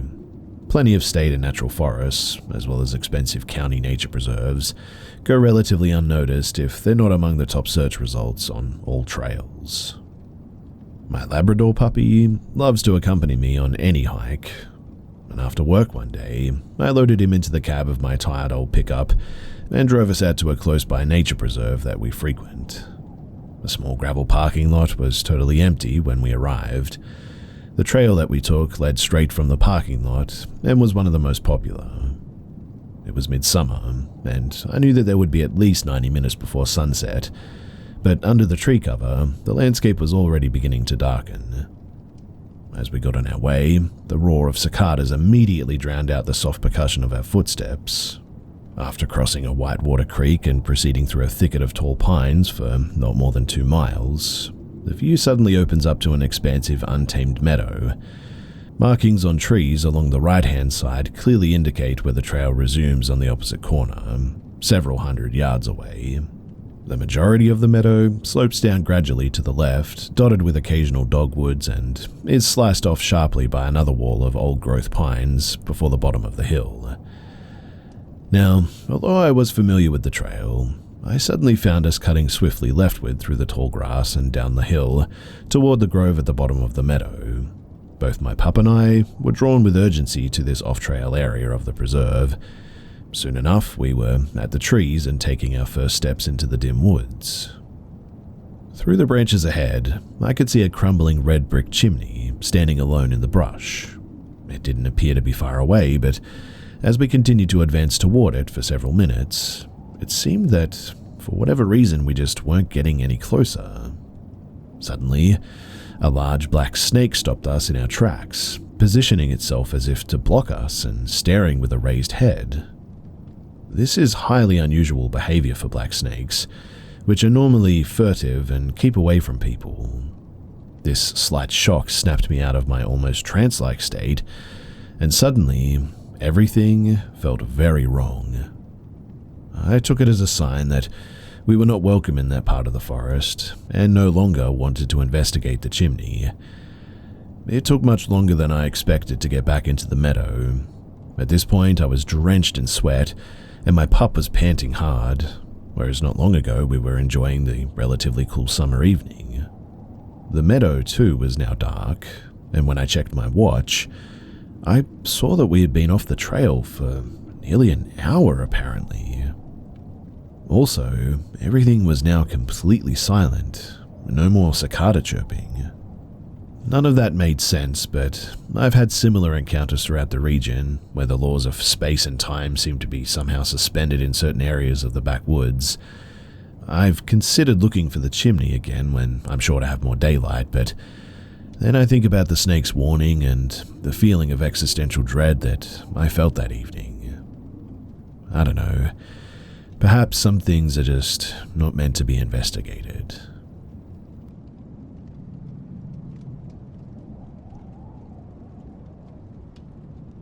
Of all the unexplainable things that I've witnessed throughout my life, I'm female and in my 30s, I only saw an apparition once, and I am sure that I saw what I think I saw. I was about 10 to 11 years old. My grandma was babysitting my younger sister and I. My sister was 5 or 6. She was watching TV in the living room. My grandma and I were at the kitchen table. Her kitchen window was located directly above her sink, and from where we were sitting, we were facing that window. There is also a sliding glass door to the right side of that window that exits out to a deck, and it was surrounded by a fenced-in yard in a densely populated suburban neighborhood. It couldn't have been any later than 2 or 3 in the afternoon. It was a nice spring day and slightly overcast. One of our favorite things to do was to have tea together, and so she made the best iced tea, and I always wanted it when I visited. We were sitting at the table, chatting and drinking said tea, when out of my peripheral vision, I noticed something appear in the window. I looked up, and clear as day, right in the window looking directly at me, was a man. He was dressed in what looked to me was 1920s attire. He had a tall black top hat on, piercing blue eyes, no facial expression but grey sort of bushy eyebrows, and one of those creepy handlebar moustaches that appeared to be curled with gel or something. Now, I had an active imagination as a kid, and I was in somewhat of a daze as I was looking at him through the window. I didn't feel scared for some reason, but I must have had quite the expression on my face because my grandma gently tapped my arm and said in almost a whisper, not to scare my little sister, "But do you see that too, sweetie?"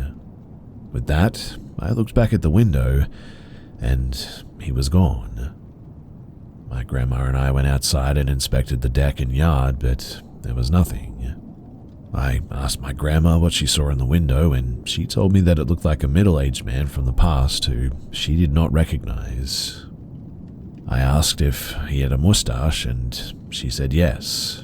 I asked what kind of mustache she saw, and she said that it was big and curled. Had my grandmother not been there to validate what I saw in that window that day, I would have gone the rest of my life thinking that I conjured that image up in my mind. But the fact that she saw it too, well, again, I know what I saw.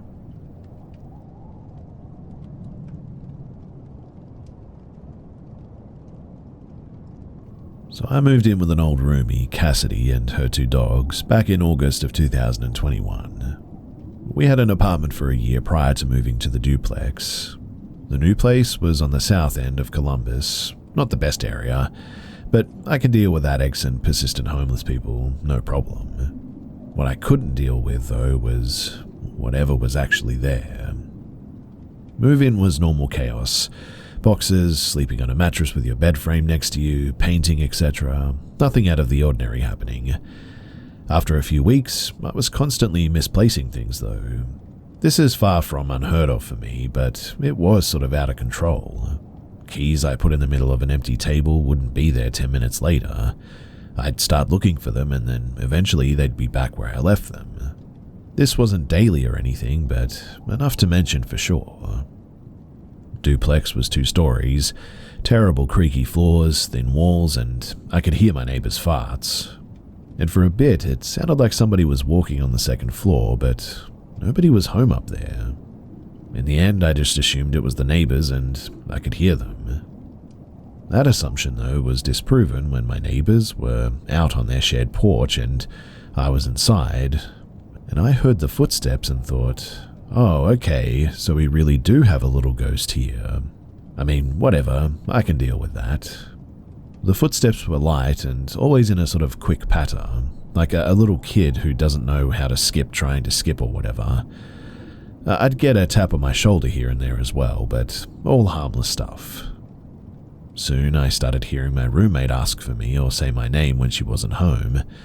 I never said anything to her in fear of sounding bonkers, but fast forward to like November of 2021, roommate comes to me in the morning and asked if I had anything spooky happen in the house beyond the footsteps and such.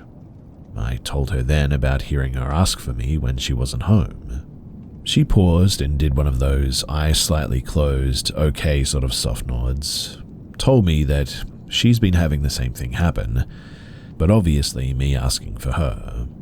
She never wanted to say anything for the same reason, but as she was falling asleep last night, her mirror fell. One of those cheap Walmart floor mirrors. Well, it didn't fall technically because it started to tip over, paused for a second, cracked, and then fell. She got freaked out by this, but didn't know if she was just lucid dreaming or what. After she mentioned this and we both acknowledged hearing stuff, it was then that things began to pick up a smidge. The footsteps became more frequent. I had a few taps on my back and would occasionally catch something just in the corner of my eye, but never full on. And I mean, things like this happen, but nothing crazy happened for a bit. But late January, Cassidy is out for the night and I'm passing out in my bed. I'm in that sort of juicy spot, park comfort and cozy levels reached, and where you know you're about to fall asleep. But then, I feel breath in my ear, and here, I'm downstairs, come on. At that, I get covered in goosebumps. I am now even thinking about it. My phone dings and there's a notification from my security camera downstairs. I immediately text my roommate and surround myself with her dogs. We chat about it the next day and agreed upon, yeah, spooky for sure, but like, what can we do? And we move on. Everything stays the same for a while, until Cassidy moved out mid-April of 2022, and obviously took her dogs with her.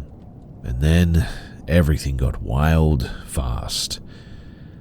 But within the first week of solo house life, I'm in my room laying in my bed. The foot of my bed faces the door, TV is to the right of it. I'm not sleeping, just sort of chilling watching TV. And from the top of the door frame is a smack 3 times, like undeniably, like an open palm hitting it. Not like, oh, what's that noise, but more like, to heck with that. That night, I go and sleep downstairs. I then move out of my bedroom and into Cassidy's empty room the next day. No issues for a night or two, but I'm on my bed, which is on the floor, not about to take my bed frame apart and reset it up and all that. I think I was either doing nonsense on my phone or something on my laptop, but Either way, I was doing nothing important. The door to the hallway is across from me in the left corner of the room, and from the hallway, an unfamiliar, wildly uncomfortable noise. The quick little footsteps that I became accustomed to were not like this. They got heavier and slower, pacing down the hallway. Not constant, but enough for me to just hate everything about this. I stand up and go to the door, poke my head into the hallway, and it was then that I have my chest brushed. Not like shoved or pushed, not caressed, but just like, yeah, I can touch you sort of thing. Message received loud and clear. Out loud, I say something like, "Okay, bud, I'll go." I go to the bed and start packing a bag. My back is at the corner of the room, like against the wall, and I can feel something there with me, like right there. My feelings are confirmed too when over my shoulder, suddenly, I hear a growl. Not like a dog growling, but a distinguishable sound.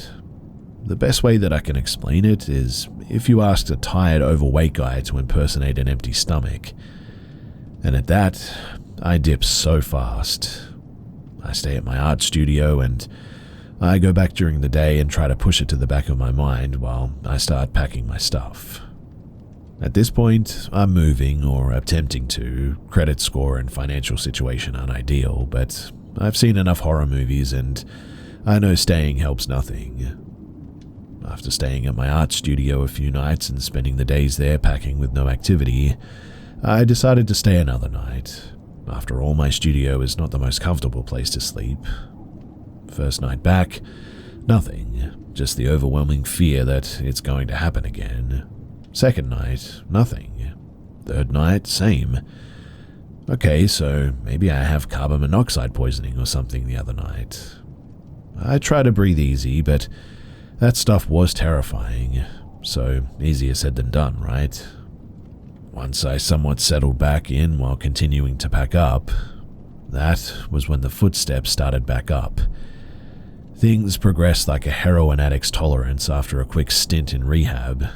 Then I started catching little glimpses of it too, where it will be like right at my shoulder, just enough in my peripheral for me to notice that it's there. As soon as my eyes stop focusing on that area and my head turns, there it is, in that corner. A bunch of creepy stuff started happening too at this point. Here are some examples. So I was showering naked, as most people do, right? Recently removed shirt was on the floor leaning on the closed door. I rinsed my face and then my shirt is halfway under the door. My leg was grabbed, like legit pulled while walking up my steps. My little closet door got slammed shut at one point. The house got unbearable, especially upstairs. Like the second that I go up there, it would be right on my back. Not touching me, but like just right there, right out of sight. You could feel it. Every step that I took, it took with me. This wasn't just at night anymore too. It was constant. Keep in mind too that I'm packing up to move, so I really don't have a choice but to be there sometimes. I never go at night anymore, and if I do have to go upstairs to pack, I'm supermarket sweep styling that stuff. But my final to heck with this was at the end of May. I was in my room finishing up packing. My room was hands down the worst spot in the house too. It just did not want me there at all. Its presence in there was so intense, but this time I ended up sprinting out of my house and I just never went back. Looking out of the windows from my room while closing a box, in the reflection, I see it. Sort of like when you look down a well and it's just sort of pitch black. It's like that. It's at my wall, like 7 feet tall, just looming. I turn around, but then it's gone. I'm certainly a bit uneasy, to say the least. It was like a magician coming up with new tricks to wow the audience. Just replace wow with terrify and audience with me, I suppose, but throughout this nightmare, I would often set up my phone along with the security camera. I just wanted to get something to prove that I wasn't bonkers, and this was the last time that I would have to do that. So, like I had done in the past, my trembling hand sets up my terrible iPhone 6 and hits record. I go downstairs and when I come back to check if there was anything there, I run the recording back, and although I can hear footsteps and floor creaks from myself moving around and all that, I hear, "Get out." And so, at that, I certainly did.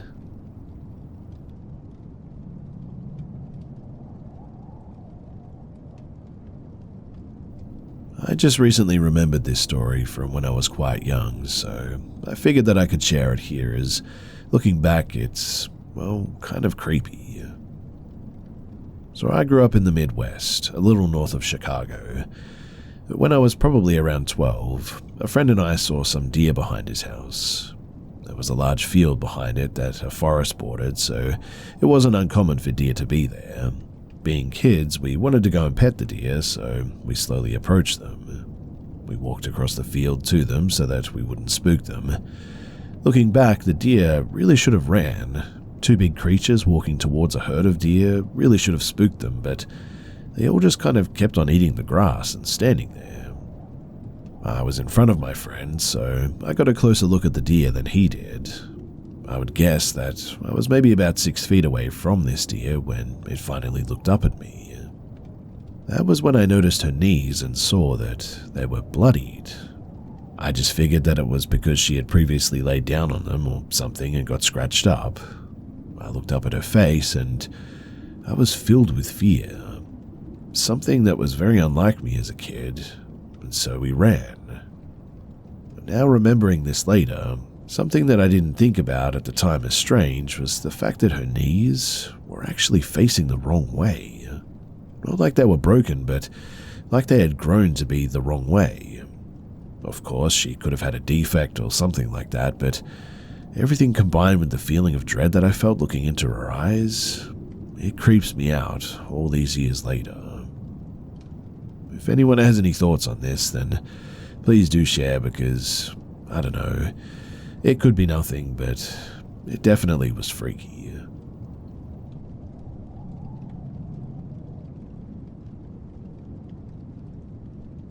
I used to be a police officer in a city in Virginia. There is one upscale neighborhood in our city with very nice homes. I was always told stories when I was a new officer that there was a doctor who used to live in one of those homes. The story goes that the doctor attempted to perform some type of operation on himself. He numbed his stomach area to make an incision on himself, but since he couldn't feel it, he accidentally cut too far and too deep and accidentally disemboweled himself. When officers and paramedics arrived, he was found barely alive, holding his own intestines, and ultimately died. Fast forward, I was assigned a call about a young female who was found dead by her older sister. When I arrive on scene, it is in the aforementioned nice neighborhood. When I exited my vehicle, I immediately had an uneasy feeling about the house. While nice on the outside, it just had bad energy surrounding it, I suppose. As I approached the front porch, I noticed countless empty energy drink cans and a Ouija board on the front patio table. Everything about this house just felt off and wrong, but when I was let inside, the family was obviously very distraught. I was told that the deceased sister, her name was Emily, was in the basement. At this point, another officer had arrived too, and so he stayed upstairs with the family as I entered the basement. The basement was unfinished and was fairly dark, minus 2 pull-string light bulbs, one on each side of the basement. The scene in the basement was similar to the front porch though. Energy drink cans were everywhere, and another Ouija board was on a small coffee table. Emily, who was 19 if I remember correctly, was hanging by her neck on a basement rafter. She had unfortunately ended her own life with an exercise band and was swinging back and forth slightly. It was a horrible sight, and another officer helped me lift her to bring her down. Emily's family consisted of her mother and father and her older sister. Her parents stated that they had been trying to help her because all she ever did was drink energy drinks to stay up all hours of the night playing on the Ouija board. Her sister gave a little bit more detail about it. Being sisters, she stated that they were very close and told each other everything pretty much. Her older sister said that Emily indeed had been obsessed with the Ouija board, drinking energy drinks to stay up all night and talk to what she believed was her boyfriend, who was dead. Her sister stated that Emily had been saying that her boyfriend was begging for her to come join him in the afterlife, and so she believed that this is why she did what she did. Now, let me reiterate, this house felt wrong. Everything felt bad, and I had a very uneasy and sick feeling being in that basement. And not because of the dead body. After all, it definitely wasn't my first. This is a call that really messed me for a while, though, and we really never got much more explanation, and as cops, you kind of just have to move on to the next call. But 2 weeks later, to the day, I get a call about a car accident with ejection. I head to the call, code 1, lights and sirens, and arrive to find a convertible BMW with the top down, which had experienced an obvious horrible crash and rollover. I was sitting on its wheels, and in the driver's seat was a woman who clearly had a broken neck, as her head was almost all the way turned around. Next to the vehicle, about 25 feet away though, was a man who had been ejected. Keep in mind this was a convertible, so he was ejected from the top of the car, and let's just say that it was a horrible scene. I went to close off the scene with some yellow tape. I walked about 75 yards away from the accident, where I found yet another chunk of the guy. I'm not trying to be intentionally graphic here, but I want to paint the picture of just how bad and violent this car accident was. Upon obtaining the man's ID, I read the information off to the dispatch, and then another officer and I both realized the same thing at the same time. These two people, they were Emily's parents, who 2 weeks to the day just died in a horrible way. And I tell you that breaking the news to the older sister was absolutely heartbreaking. In fact, I kept in touch with her for a little while after this. She had inherited her parents' estate and all of the life insurance money, etc. She ended up selling off everything and buying a different house to try and start over and repair her broken life. However, it doesn't end here, because around a month later, another officer was called after a pedestrian was struck by a car while she was jogging in her neighborhood. And yes, you guessed it, it was the sister. She managed to survive several weeks in a coma, but ultimately, she just didn't make it. If you're wondering why this story about the doctor is relevant, it's because the house that Emily killed herself in was the same house that the doctor lived in. I don't know what you guys think, but to me it definitely seems like either that house is cursed or Emily opened up something really bad. That was all a few years ago now, and I'm no longer a police officer. I moved a couple of states away, and twice now I've found 2 different Ouija board planchettes on the sidewalk when going to check my mail. I never touch them, obviously, and usually use a stick or something to push them into the storm drain, but coincidence? I'm not so sure.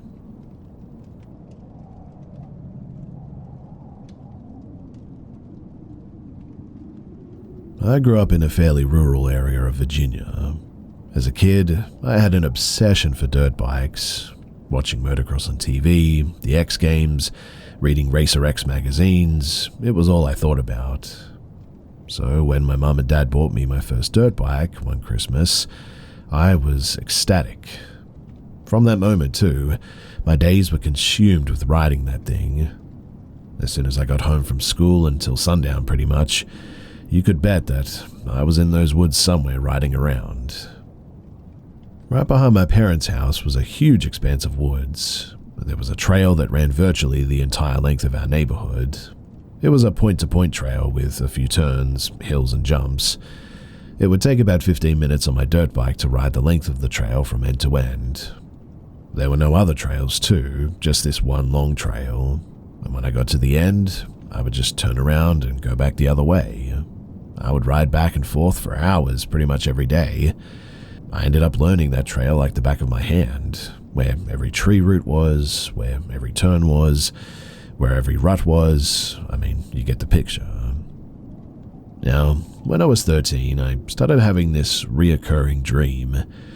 I would be riding my dirt bike along that familiar trail when suddenly there would be a new intersection, a brand new trail to go down. I would ride down it and come to a large clearing in the woods. In my dream, I had this feeling that when I got to the clearing, I was supposed to be looking for something, finding something there. But every time I got to the clearing, I would always wake up. This reoccurring dream continued as well until I was about 14. I left my house one afternoon, hopped on my dirt bike like normal, and began another afternoon of riding back and forth on the trail. I rode for around an hour when it happened. I was heading up a small hill mindlessly by this point, knowing everything to expect. Coming over the hill, though, I saw it. There, all of a sudden, was the intersection. I locked my rear brakes, causing the rear end to slide sideways slightly. I couldn't believe my eyes. Was this real? I sat there for several minutes, my bike's motor idling, staring down the trail. 1,000 thoughts suddenly raced through my head. I mean, how was this possible? Was it always here? Looking down the trail, I couldn't see the end of it. It went straight for about 50 yards, but I couldn't make out what was at the end. It was as if I couldn't focus on it clear enough. It was just sort of a straight trail, though, I guess. It matched exactly what was in my dream, though. And so, in the end, I decided not to go down it, almost not believing that it was really there. I told myself that if it was there again tomorrow, then I would go down it. Anyway, the next day came and I again ventured out into the woods. I rode straight to the spot where I saw the new trail, fully expecting for it to be gone, but sure enough, there it was again. I made the turn at the intersection, and that's when I slowly began riding down the trail. I drove down the trail, staying in third gear, slow and steady.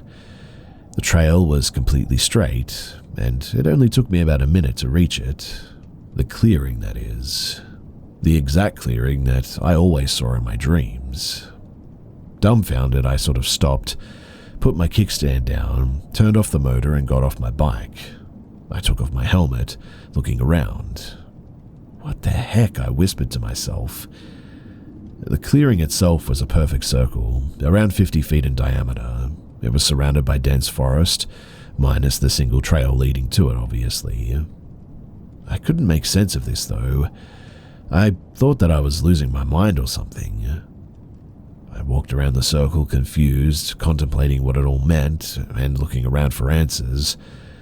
I began to feel an eerie feeling, though, all of a sudden, as if I was being watched. A feeling of dread and danger suddenly crept up the back of my neck. I felt as if I was suddenly somewhere that I was very much not supposed to be. Man, to heck with this, I said. I threw my helmet back on, not bothering to buckle it, and I kick-started my dirt bike, bringing life back to the motor.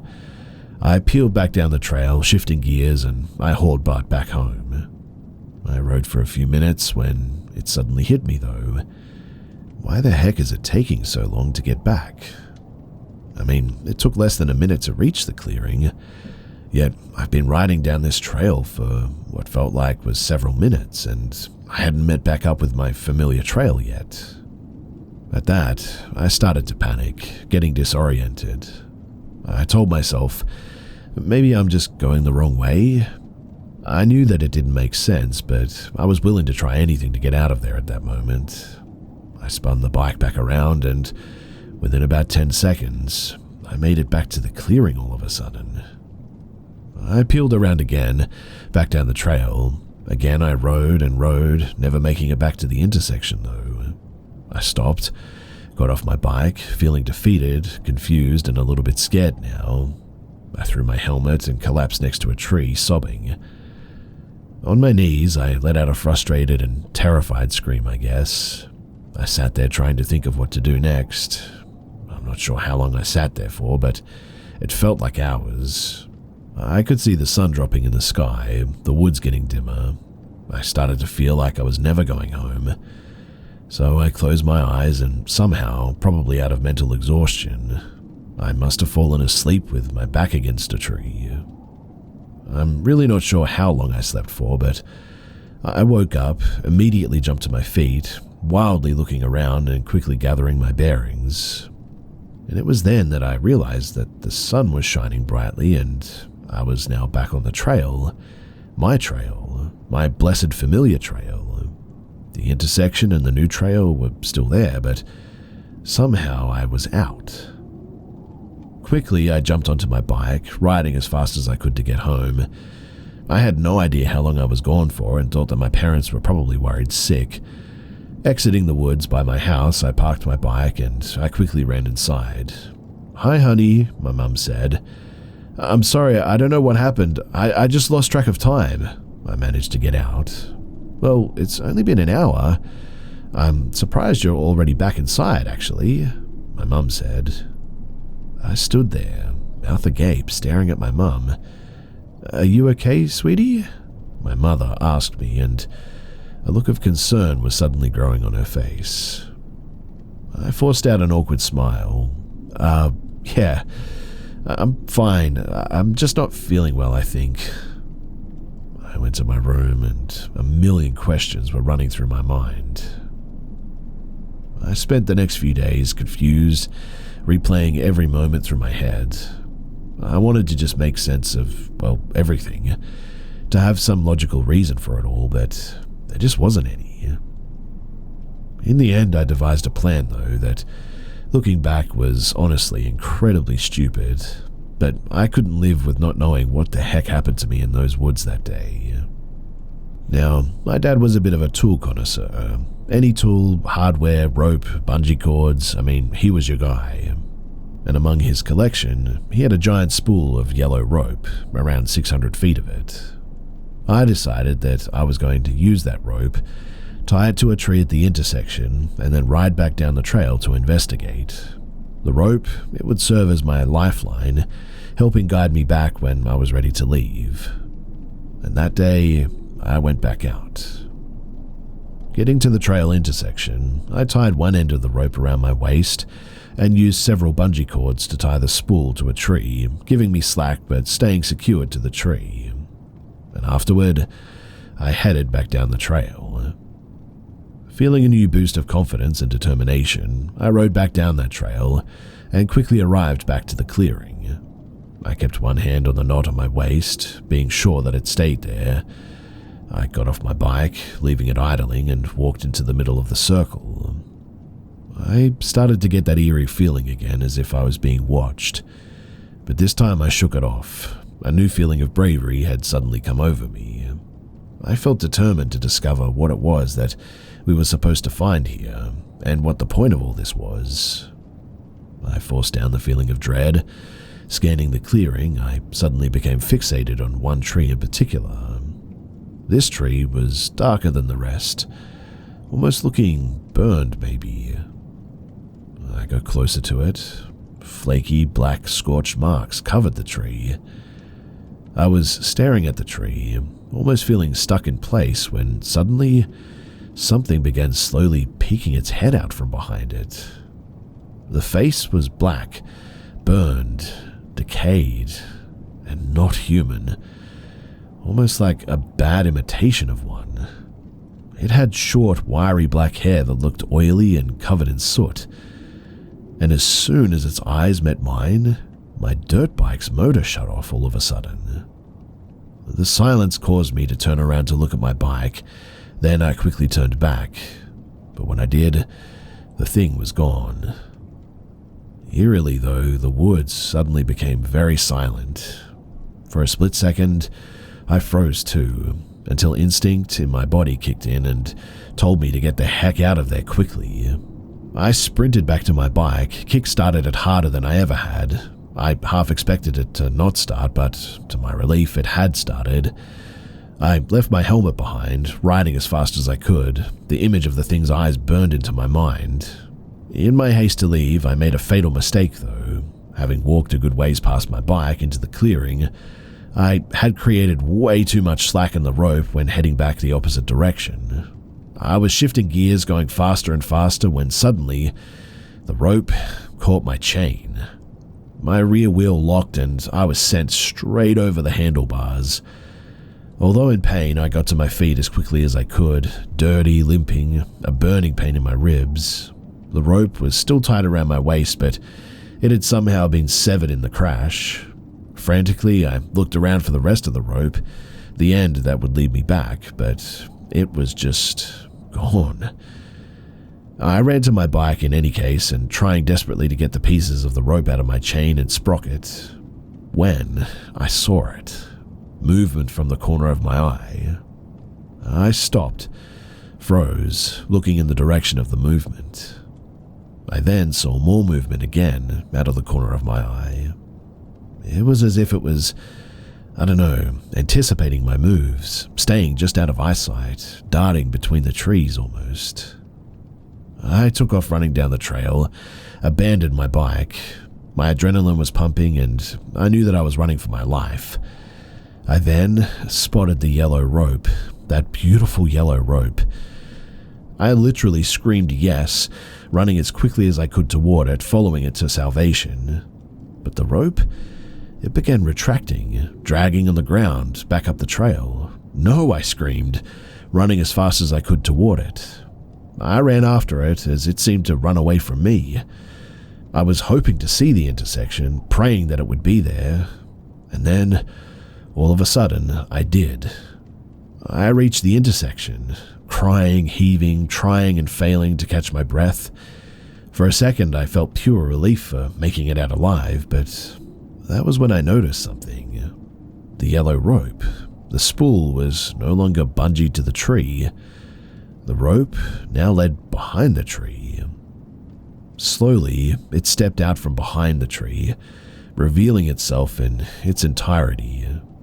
It was the thing from the clearing. The woods suddenly fell silent again. A feeling of pure dread came over me. It had a look of pure malice in its gaze, and a terrible smile as it continued to gather up the rest of the yellow rope. I was frozen in fear. I felt as if I was in ice water. I couldn't catch my breath, couldn't scream. I just stood there frozen. I can only describe what I saw as a distorted imitation of a human. Black, charred, its form twisted and contorted into a grotesque mockery of life. Its eyes were pools of endless darkness, devoid of empathy or humanity, gleaming with an ancient predatory intelligence. It then began to move toward me, slowly. Weirdly though, its steps were completely silent, and the air around me suddenly grew cold and carried a stench of like decay or something. With each movement, its body sort of shifted and rippled too, as if it was sort of struggling to contain its own shape. Its presence filled me with an overwhelming dread, a primal fear that seized my entire being. Its voice was terrible too, a twisted mixture of a whisper and a scream almost. I felt as if its gaze seeped into my mind, into my very being, turning my thoughts into twisted and nightmarish desires. And as it approached closer and stood over me, I honestly thought that I was about to die. And then suddenly, everything just went black. I woke up back on my familiar trail, the intersection now gone, the rope now gone, no trace of anything was left. I was in shock and in pain, and I walked back home. In the end, I told my parents that I had crashed my dirt bike and wasn't strong enough to push it back home. My dad went back into the woods to look for it, but he never could find it. Honestly, I didn't care. I was never going to touch another dirt bike for the rest of my life as far as I was concerned. Since then, though, everything has felt different. I feel like something is missing in me, as if that thing took something from me. I know that that's weird, but I felt unable to enjoy anything, unable to have relationships, unable to care. I struggle to sleep. I don't even really feel tired. I just couldn't really feel anything anymore. I didn't know what to do. I just felt like a shell. That Christmas, though, my family and I were getting ready to leave for a Christmas tree farm, an annual tradition that used to bring me excitement. My parents were trying their best, and they saw the change in me. Everyone did. Putting on brave faces, my parents asked me if I was excited to pick out a tree. I wasn't excited, not at all. I couldn't be excited about anything anymore. Sure, I said, trying my best to sound convincing. Before we left, though, my dad was digging in the garage looking for something. Hey, bud, have you seen my yellow rope? The question sent me into a flashback of full terror, leaving me screaming, sobbing, and begging for help, begging for it to stop. From then on, I spent years in and out of therapy and even institutions. I am an adult now, but I've just never shaken the feeling of pure emptiness. I decided that I'm going to go back to my childhood home, back to that familiar trail that I can still remember like the back of my hand. If the intersection is there, then I'm going to go back down it. In fact, I've decided that I'm going to try to kill that thing and get back the piece of myself that it clearly took. And well, if it kills me, taking the rest of me, well, so be it. Either way, I don't want to live like this anymore, and I'm going to be free of this.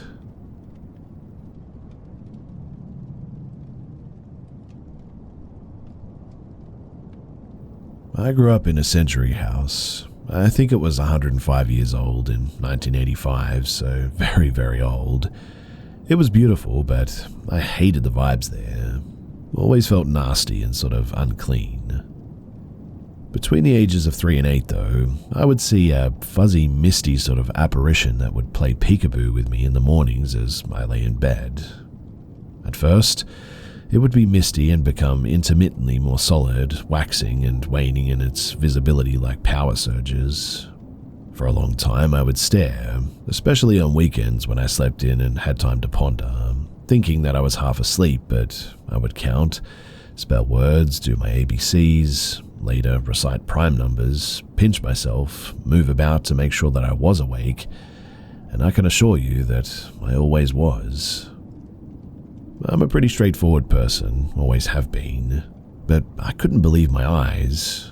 But then I got used to it, and it would just keep playing peekaboo as I read my books and magazines, when I got some cereal, sometimes take a bath and came back and read.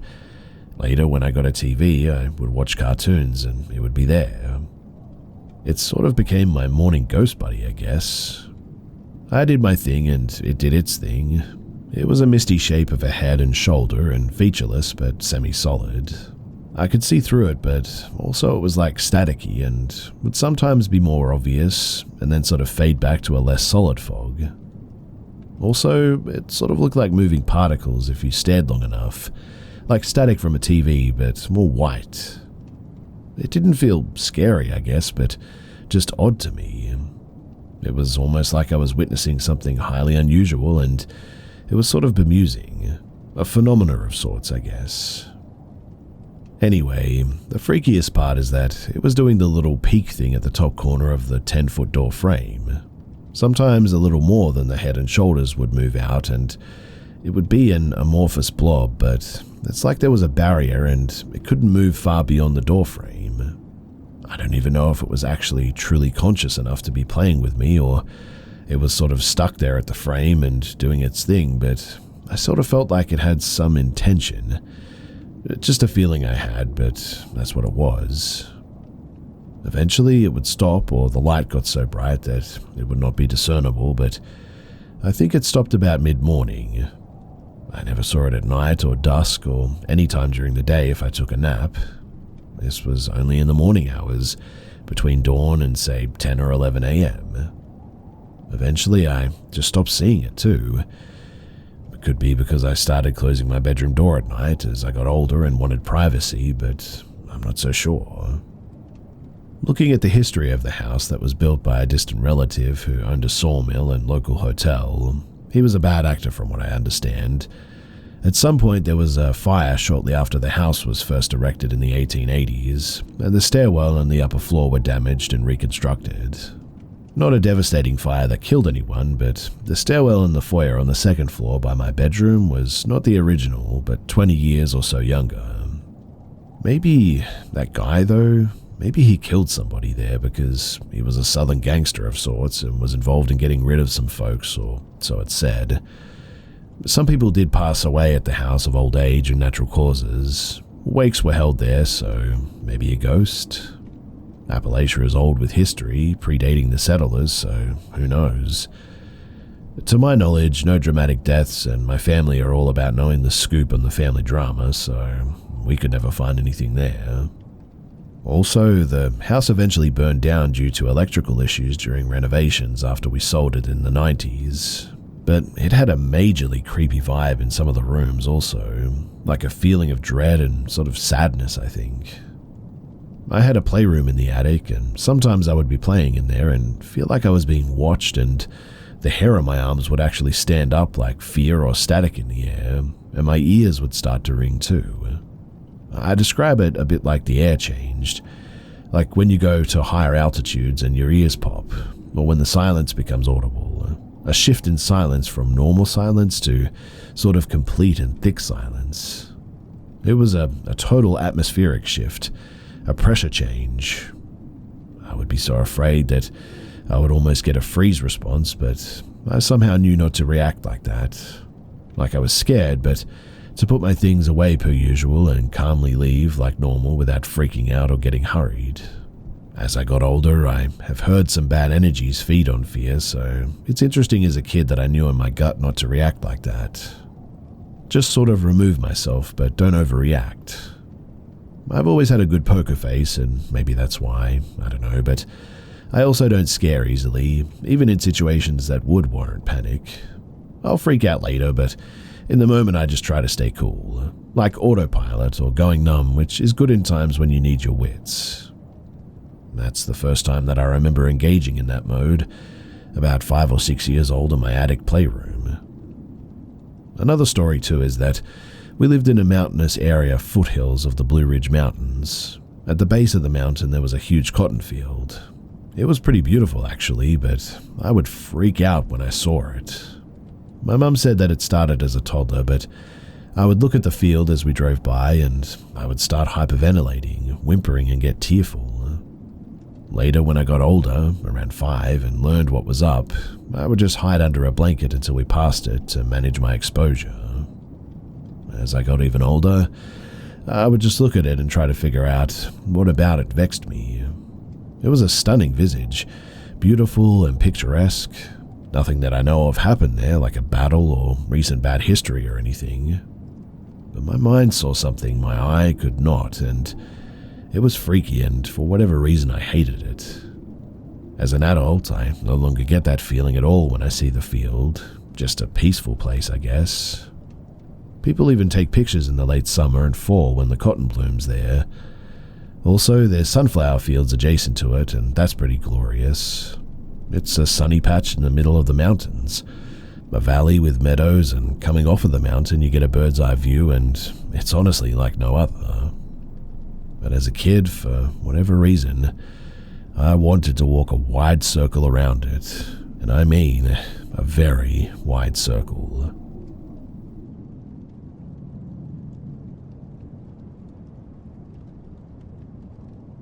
My grandfather's family had lived in the mountains of very rural central Pennsylvania since the 1700s. In the 1890s, my great-great-grandfather built an expansion onto a house or loft that his father, born in 1829, had built. The house still stands today, and we still go there most weekends in the summer as it's 8 miles from a very large and beautiful lake. I've been going there since I was a kid, and we call it the old house. The house is filled with very old photos.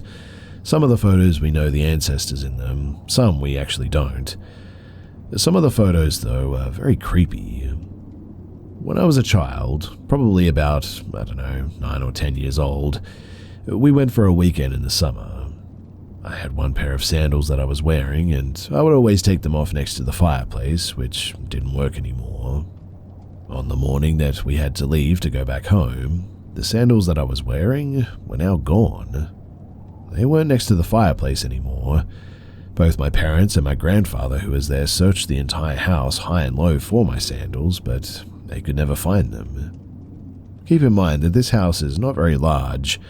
They searched for hours too before they finally gave up, and I made the 2-hour ride back home without my shoes.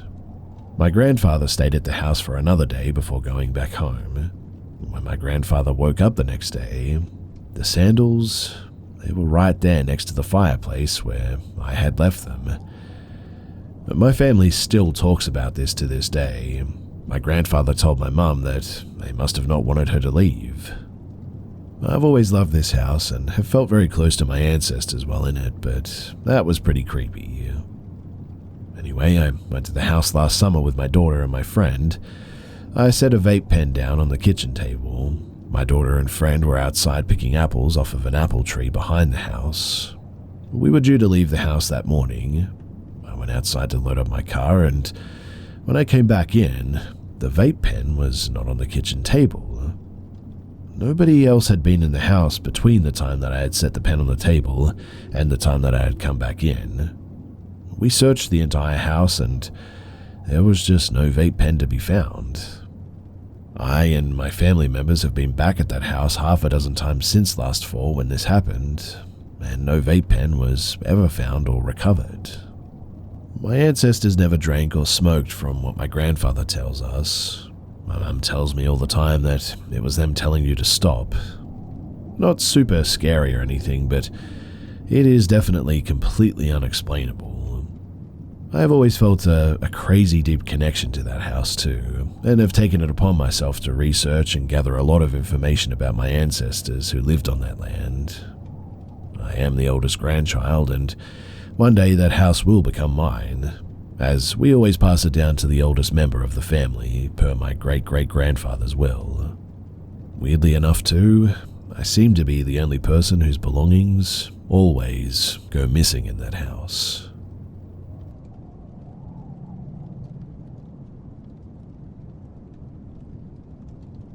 So I live in Pennsylvania, just outside of Philly, and the following happened a few years ago. It was a late November evening, and my wife and I were craving wings that day. A quick search brought up a new joint in Royersford, PA that had just opened. I put in an online order, and then I zip on by. The man behind the counter, middle-aged African-American gentleman with a jovial disposition and a hearty laugh. We talked about the Eagles while he got my food ready. Eventually, I thanked him and I left. A few months later, he is in the news, apparently, for killing his business partner, apparently over a money dispute.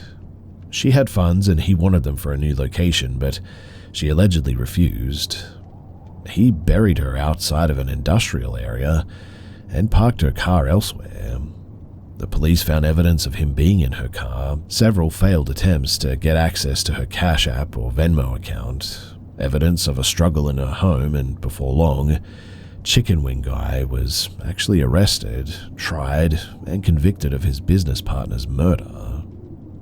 I didn't connect it immediately too until later that this was the same guy who had served me after an article named the business that he owned. It was the very restaurant that I got wings at a few months prior. The wings, they weren't good at all as I recall too, but he was a convicted murderer and I was served by him.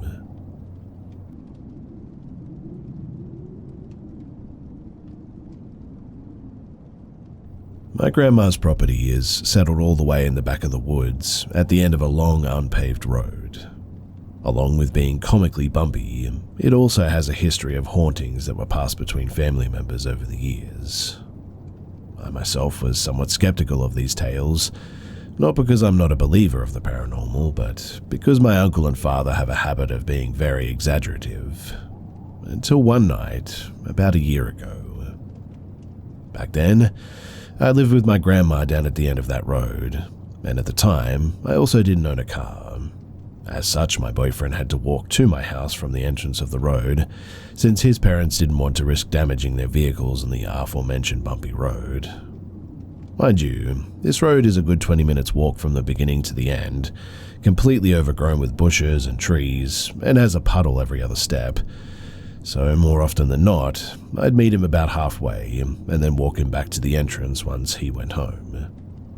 That night, when we were walking back to the entrance, I decided to tell him about the property's haunted history. From the silver buried on four corners of the property to appease a supposed deer spirit, to the knocking on the counters at night, I spilled every tale that I'd ever heard. Now, unlike me, he was genuinely afraid of such tales, as he himself had once had an experience very similar, albeit much more terrifying, to the one that I was about to have. He warned me not to do one thing: don't whistle at night. Now, a thing to know about me, I'm a habitual whistler and tend to do it without even thinking about it. So, of course, on my way back, I began to sing a tune. That particular night, it was unusually bright outside for being so late. The sky was still a dull blue and there was hardly a shadow despite being well past 8:30. I got into the quarter mark of the road, an almost gateway of bushes on a small ridge going further into the road, when I heard something. A yell that very, very distinctly sounded like an old man. Later, once I got home, I'd realized that there was a word in that yell too: help. At the time, I didn't think too much of it, which, yes, was especially dumb of me, I know. I'd love to pull out every excuse under the sun, but I was evidently feeling very stupid that night. Now that I've had time to think about it too, I've noted two things. One, there was no possible way that there could have been an elderly man on or near the road. My grandma is the only person that lives on that end of the road. Second, as I mentioned, was the word in the yell: help. My boyfriend, after hearing the story, said it was meant to be a lure, but for what? Me? Death? All that fun stuff? As I walked, I got to the halfway mark of the road. A field of dead yellow grass and a single fallen tree on the left-hand side of the road lay there. I'd seen it hundreds of times before, and every time I'd thought, why is that tree still there? As I took my courtesy look at the tree, that was when I noticed something, or someone. It. To this day, I don't know what I saw, to be honest. It wasn't a cryptid, not a monster nor a demon, but standing a good 30 feet away from the tree was, honest to God, and what I can only describe it as, was a sheet ghost. A simple, rounded pillar of white, nearly 8 feet tall, and as still as the tree before it. It stood there. And it saw me, too. I know it did. It had no eyes, no face, but I could feel its gaze upon me. I had never truly known fear before that night, but I froze in place and felt like a mouse beneath a cat's paw, caught and hopeless. Faster than I could blink, it ducked behind the tree and seemed to stay there. 30 feet traversed in under a second. Once it was behind the tree, it stayed there and I could move again. The sensible among you probably think that I ran, but I didn't. I didn't want to get its attention again. 10 minutes of absolute silence and paranoia as I walk home. I was utterly terrified. I got home and there sat my grandma on her little red couch smoking a cigarette. "You look like you've seen a ghost," she chuckled. Well, to be honest, I think I had. I have gotten all kinds of answers over the years for what I saw. Skinwalker, Wendigo, hide behind. For now, I just want to share my story and let speculation generate more ideas as to maybe what I saw. So, if you have any ideas, then please do share.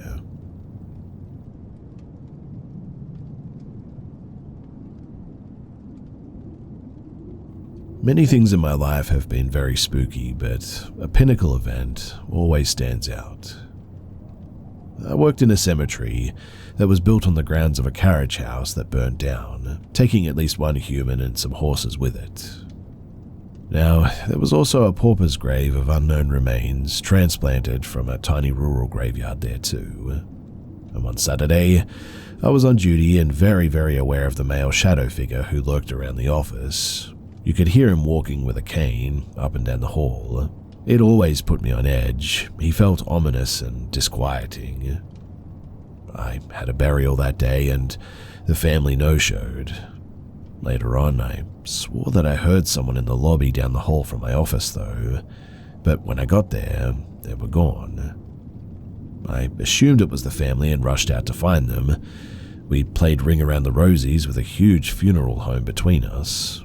Finally, I realized there were no cars in the lot besides mine, and I hadn't caught a glimpse of someone just rounding a corner since a lap ago, so perhaps they left?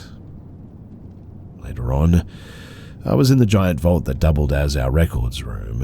When my back was turned, the door slammed shut. It can only be opened with a key from the inside. And guess what wasn't on me? As well as my cell phone. Panic took a while to set in, and no matter what I did, I just could not get that door to open. I could, meanwhile, distinctly hear a man chuckling outside though. Sitting against the door, calculating how many hours till Monday got here, and the likelihood of the grounds guys coming into the lobby and seeing the normally open vault door was closed. Before I could talk myself really off of the deep end, the door suddenly bolted open, and I flopped back, knocking myself off the metal threshold. Hours later, I woke up after apparently being knocked out. The sound of a dull shuffle stepped near my ear, oddly startling me. Or maybe I got a sudden whiff of the familiar leathery cologne that lingered in the clouds around the building, inexplicably.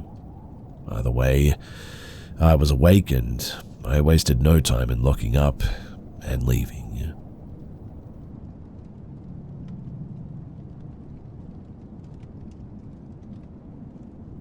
I'm from a small country in South America and attended a religious school.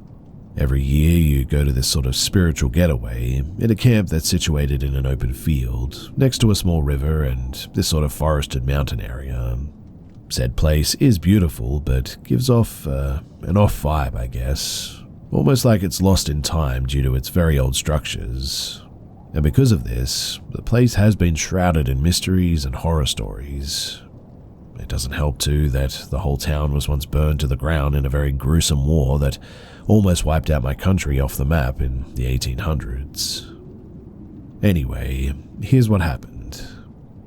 So it was my last year in school, our last camp, and after a long day, all of my class was tired from hiking the forest next to the camp. After dinner and a short stay at the campfire, we were sent to bed that night. My class was made mostly of women. There were very few young men there, only about 6 including me, so we had the whole dorm hall for us and that was pretty sweet. Now this dorm, which was housing only 6 teens, was a long hall full of bunks made for at least 40 people. Since we didn't have to share, we all chose top bunks next to each other, 3 on my side including me and 3 on the row facing me. It was about midnight and we were just sort of lying there talking, joking and laughing in the dark since the lights were out anyway. When after a couple of minutes, I must have fallen asleep. Now, I woke up at what I assume was between maybe 2 or 3 in the morning. I rose my head from the sheets to see my best friend in his bunk in front of me, also raising his head. He sort of nods jokingly to the bunk next to him where another classmate was sleeping. He sort of nods jokingly to the bunk next to him where another classmate was sleeping. When I turn, I see the silhouette of my classmate just sort of standing and staring at his bed. I laugh quietly and nod to my friend as to play a prank on him. But then, before we could act, I see the silhouette crouch and notice that my classmate was fully asleep in his bed. Almost at the same time, my friend and I react and look at each other wide-eyed. Both of us cover ourselves in our sheets, doing our best to fall asleep again. Somehow, we eventually managed to do so, but the next morning I went straight to my friend, and before I could finish asking if he saw it too, he just interrupted with a yes, and he told me exactly what he saw. It was the same thing. We approached this classmate and explained it to him. Of course, he thought that we were joking, but both me and my friend remember that event to this day, talking about it every now and then, almost 7 or 8 years after it happened. There was no way that it was one of us because we were all accounted for in our bunks. And so, we have no idea who was standing there that night. Also, it wouldn't have been such a big thing if I was the only one who saw it, but the fact that my friend saw the exact same thing that I did, well, it gave me huge chills. I hope one day that I get an explanation for what happened that night, but somehow I just don't think I will.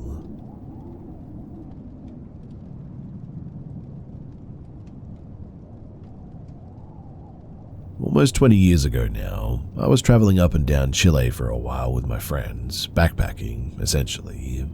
But we had some friends here and there, and one of our home bases was the parents of one in our group.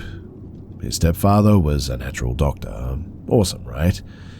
Except I contracted something severe at one point in the Atacama Desert, and over the course of 3 weeks, while my friends continued on, I was slowly dying while this dude was giving me 30 drops of this and that, or 46 of this and that.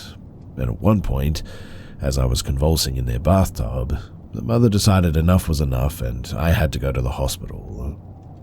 After this, I just remember the feeling of the winter's grass on my heels as I ran down a giant hill to where my friends were. I remember the feeling in my chest. I wanted so bad to reach them. I arrived and no one noticed at all. I observed them for what felt like more than a minute. After running upon them and no one even flinching, it was startling, but it made me stay perfectly still and just listen. And then in the blink of an eye, a woman who I'd never met before, but looked so weirdly like me, suddenly was to my left, and she said, "Go back now." It wasn't a threat. It was like a mother tells a toddler. I don't know, but I immediately turned around and, in a weird sort of urgent but joyful sense, I ran back up this wet, thick hill without seeing or speaking to her again. And I woke up in the hospital to a man almost laughing, telling me that he'd never seen someone so dry that was still alive.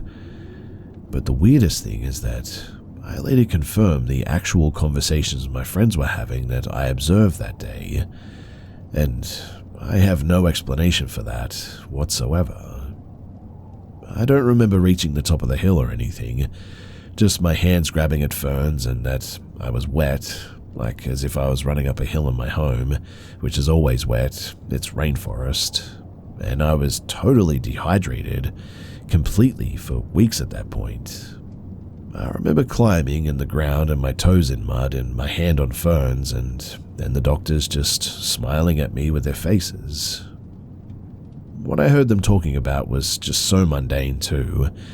One of my friends was talking about agricultural class where you meet the cows with holes in their stomachs. She was describing how they keep everything hygienic, a random conversation to have with a history and political science major, and honestly nothing that I would have had any prior knowledge about too. But she was basically describing the hole and what goes on with it and all that. Like I said, I reiterated this to them and they confirmed that this was actually what they were talking about. And it was in the location that I saw in my, well, whatever that state was.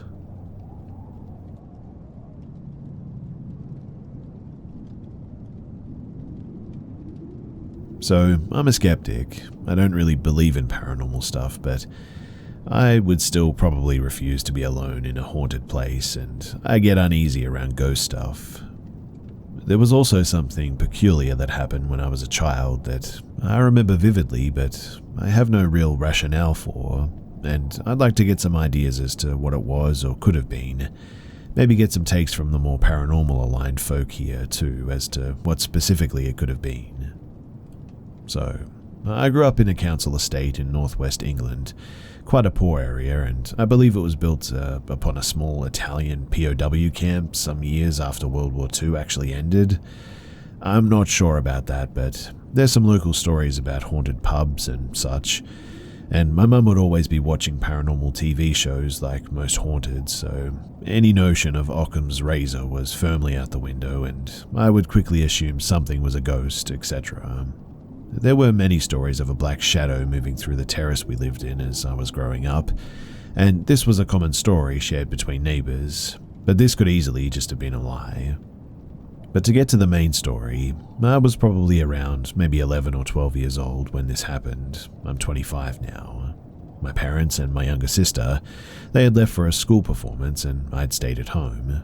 I assumed I was home alone until I heard some noise downstairs. I go and check it out and there's nobody there. I assumed it was my older sister, who could have been home. Turns out though that she was at a party, and then I heard footsteps upstairs. I step outside into the front garden to check my parents' bedroom window, and their bedroom light was turned on miraculously. I was certain though that it was turned off before, as I turned it off myself after they left. I was sure my sister was at home, so I go back inside, lock the door, and I go check upstairs. I check upstairs and there's nobody there. Nobody hiding anywhere either. I turn the light back off and then I hear a loud crash in the kitchen downstairs, so I run down to see what was happening, and I see a plate on the ground smashed along with every single cupboard door flung wide open. The cupboard where the plates were was on the left-hand side, raised above the counter, and I think it was only a single plate broken, but I was that terrified that I didn't dare stick around to find out. I opted to run next door to sit with them until my parents got home, maybe like an hour or so later, and they didn't really much believe me, and that was really disappointing. It was definitely only me in the house at the time though, and I just can't think of what it could be. There were a few more unexplained things that happened in that house. We also lived in the house 2 doors down too, which had even more unexplained stories according to my mum. But there were things like black shadow figures, lights turning on and off, and very rarely on occasion, things seeming to move. But this was by far the strangest incident that had ever happened to me. So, what could it have been from a paranormal standpoint? I'm not sure if I will believe it, but I'm definitely interested to learn more and potentially uncover some explanation about what it could have been. Always best to keep an open mind with these things, is what I say.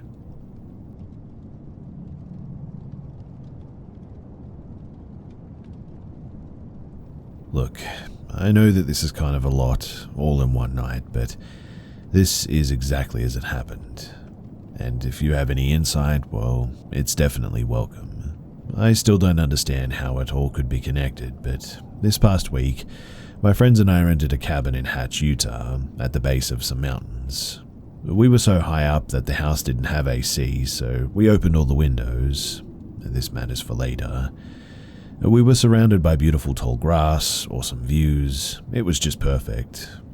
We went out at night to stargaze, and that's when things started to get a bit weird. My husband and I were out by ourselves after our friends went in when we saw a ton of what we thought were satellites out of nowhere. They formed into a sort of triangle shape, and suddenly the night sky that was inside the triangle started to move with the lights very slowly, almost like something was using a cloaking device to hide what it was. We both thought UFO instantly and couldn't believe what we were seeing. As soon as it appeared, it zipped off and we didn't see anything else again, but noticed that all the sound had stopped. What I mean is that there was no sound from bugs, bats, or anything, except there were tons of shooting stars and a few what looked like meteors as soon as it was gone. We both went inside to tell our friends because we felt a bit uneasy because of this. I do wish that was it, but about an hour later, we were in our room getting ready for bed when we heard a high-pitched whistle outside. We both sort of laughed at this and joked about skinwalkers and wendigos. I don't really believe in that stuff, so again, we laughed it off and we got into bed. But not even 10 minutes later, we heard heavy footsteps on the deck outside of the room and heavy breathing. I was honestly paralyzed with fear for about 15 seconds while we listened to it stomp heavily with a guttural deep breath. I then jumped up and hit the lights outside on the deck and threw open the blinds, yelling, assuming that it was a bear, but when I did, there was nothing there. It had rained heavily that day though, and there were no prints on the deck either, or dirt or mud around the house or anything. Now, I 100% believe in aliens, but I just cannot explain that second encounter. Has anyone else experienced anything like this? Do I need to worry about being followed? Our friends experienced none of this, and I'm honestly just stumped. I felt so uneasy the rest of that first night that I didn't sleep, but after that, nothing else happened for the next 3 nights that we were there, and I felt totally at ease. So I guess my question is, what did I experience?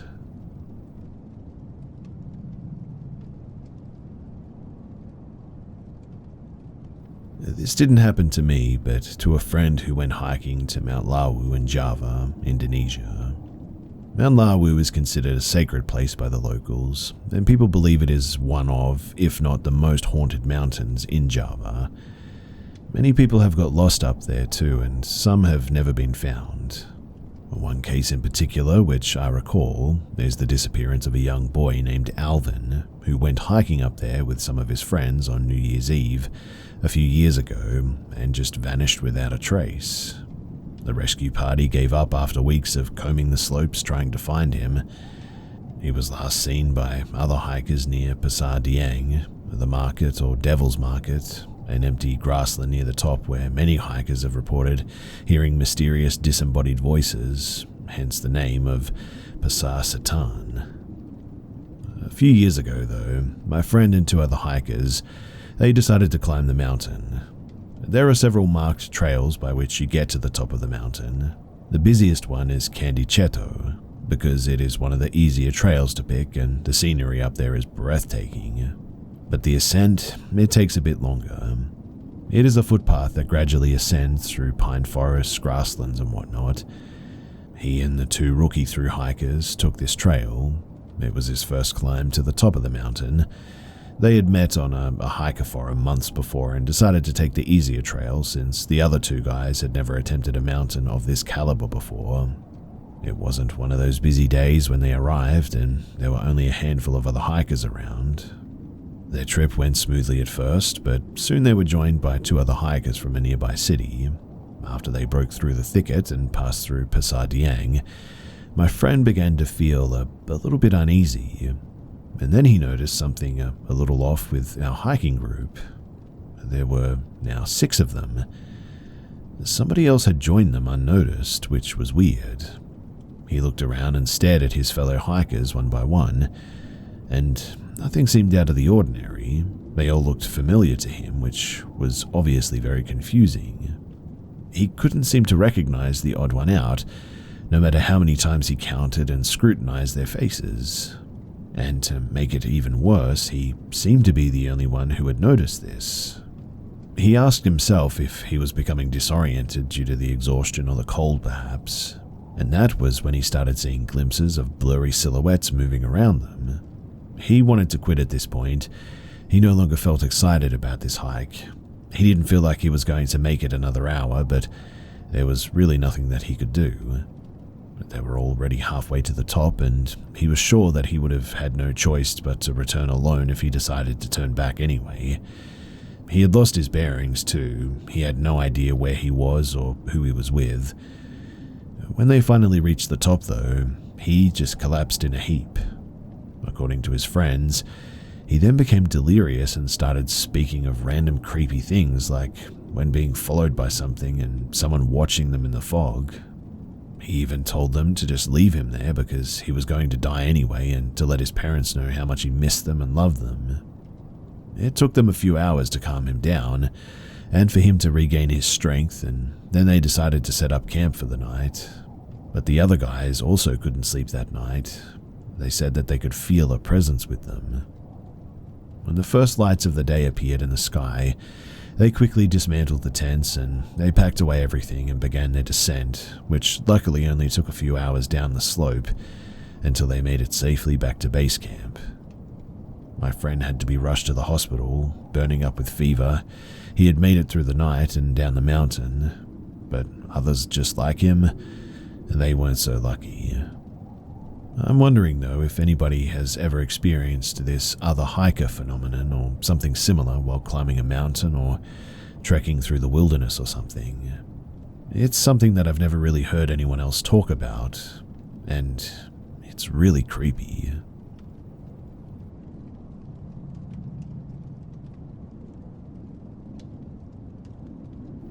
When I was a teenager, I grew up in a small town called Bark Burnett, Texas. It's a country town on the Red River bordering Oklahoma. My house was located on the outskirts of town, and behind our fence was a giant field where cattle would graze, so it wasn't strange to hear them moo throughout the day and night. Me and my siblings were no strangers to this field. We would play out there, and even camp out there every once in a while to get away from our parents. One day, while my siblings and I were playing basketball outside in the driveway, we started hearing what sounded like a cow giving birth in the distance. It was screaming as if it was in pain, so us being the country kids that we were, decided to jump the barbed wire fence and witness the birth firsthand. As we made our way, we could tell that we were getting closer by the sound of the cries getting louder when, all of a sudden, the cries just stopped. It went dead silent. Well, we continued to walk in the direction that we last heard the cow when we noticed something about 50 yards away in a clearing. We decided to see what it was, so we all approached it. And to our surprise, we happened to stumble upon 3 of the cow's legs. They looked as if they had been ripped from the cow while it was still alive and strategically placed in a triangle. There was a massive amount of blood around it, the triangle, but there was no cow anywhere. It's been 25 years and I still think about this. I mean, where the heck did that cow go? We didn't hear any trucks or see any tire marks near the legs or anything. In fact, there were no prints anywhere. The whole thing is just a real head scratcher.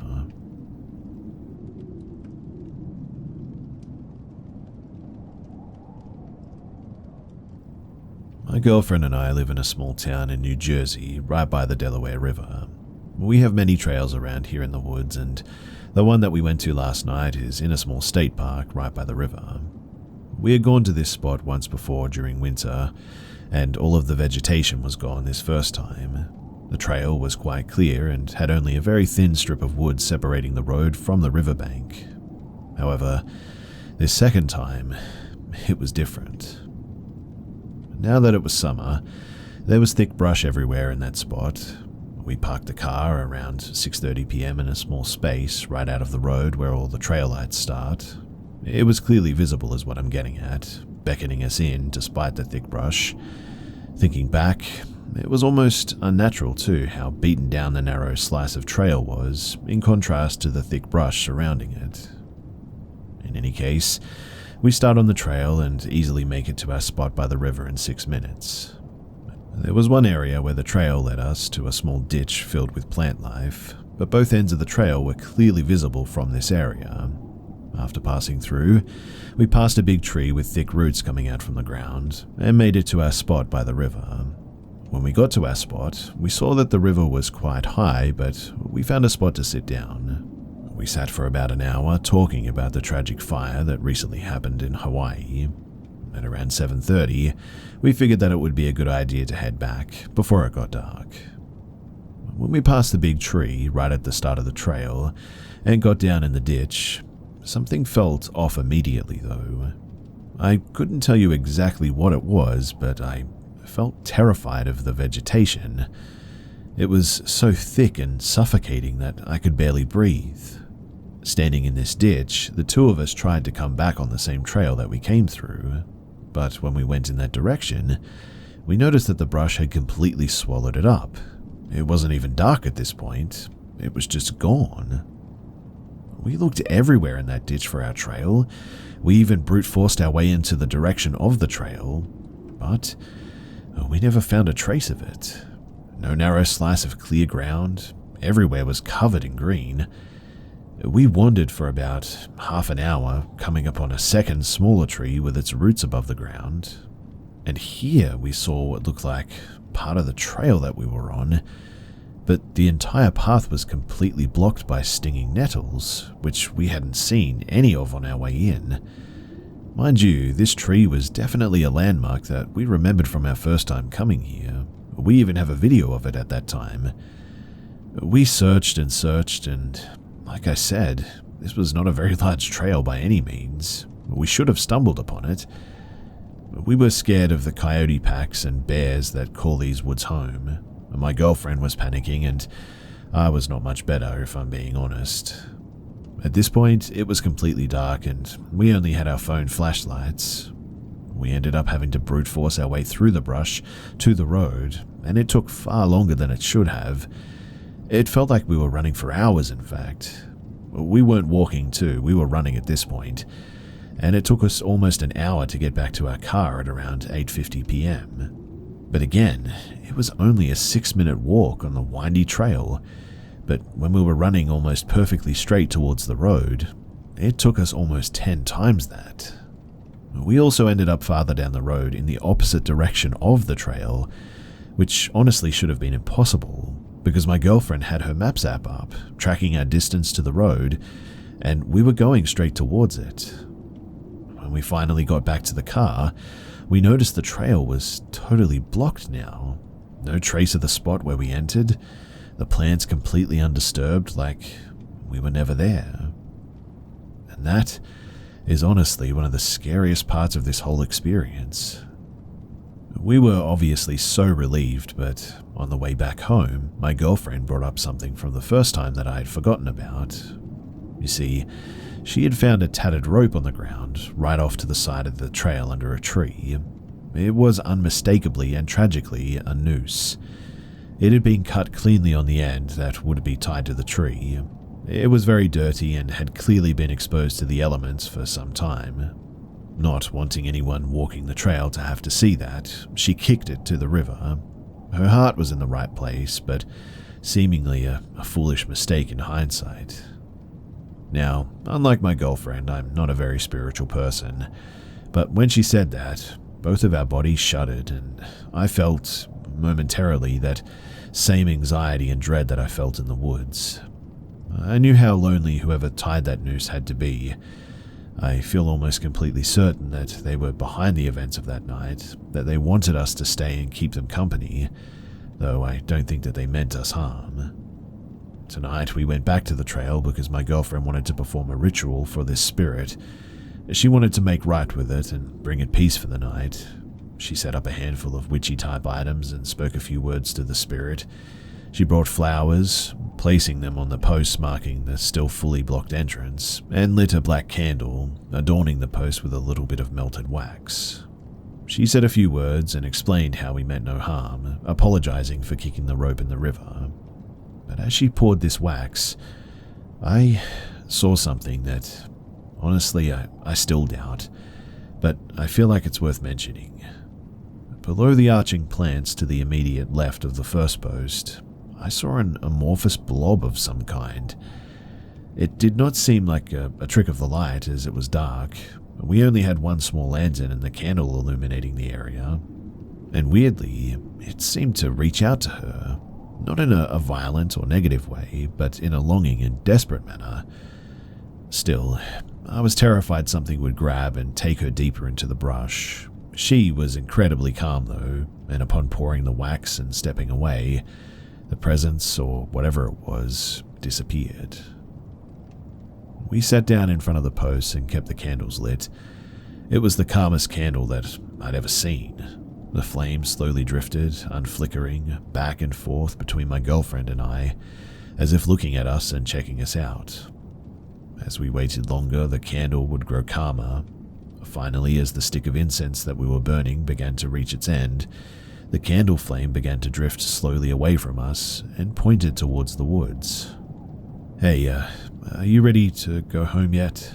I asked.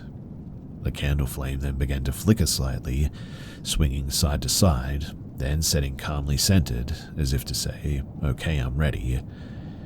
When the incense finished burning, we blew out the candle and got back in our car.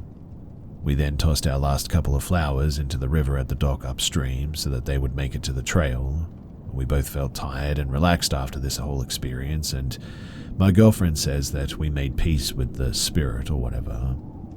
We do want to go back someday, only during the day and only in fall and winter when the brush has cleared and we can't become trapped by it.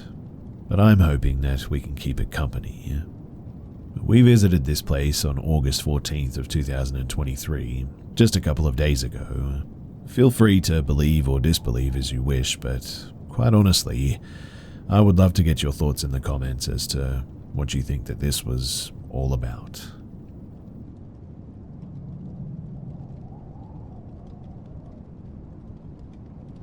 I'm a nurse at a palliative care unit in an old hospital. Throughout my years working at this hospital, I've seen a lot, especially being in a palliative care unit. You see a lot of things other people wish they wouldn't. For some of us, at some point, we just have to accept things as they are, I guess. But the unit that I worked in has 9 beds in 9 different bedrooms, all spread along a sort of long corridor. At the start of the corridor is the lift, and coming out of it, you'd find the cleaning room on your right, where we keep all the cleaning equipment and products, and the nurse's room on your left, along with the entrance through to the stairs. Because of the building and patient safety, and so we can access the other floors easily if in need, the administration forbade us from locking the stairs doors. This isn't ideal because some of our patients, in their delusions, can go across our room's door unnoticed and will be in danger to themselves or others, so we always keep the doors closed by tying a bedsheet around the door handles just to keep them together. This is important as well because you need to know this as to what comes next, because it's going to start to sound really strange. So, the nurse's room is where we'll spend most of the night shifts doing all kinds of activities, including resting and actually sleeping. Usually, late at night, my routine would include checking on all our patients, checking on all the doors and windows, and to make sure that they're all locked properly, checking on the doors as well to the stairs, and then spend most of the night checking patients' files. This night in particular, I'd finished with my rounds and was checking on all the cameras. When my nursing auxiliary came into the nurse's room, she asked me if anything else was needed or if she was okay to sleep for a while. I told her that she was fine to go to sleep, so she took her shoes off, laid down with her back to the room and me facing the wall, and went to sleep. I was reading a new patient's file, who was coming into our unit soon, to know what to expect and how to behave around him, when I started hearing footsteps walking up and down the unit's corridor. At first I just ignored them, thinking that I must be really tired, and that my ears were playing tricks on me. I mean, it really wouldn't be the first time by any means. As they persisted though, I started wondering what was going on. I took another look at the cameras, but each and every one of the bedroom and corridor feeds seemed completely normal. The steps though kept coming all the way to the nurse's room, stopping about 2 steps away from showing at my door, then turning around and walking back all the way to the opposite end of the corridor.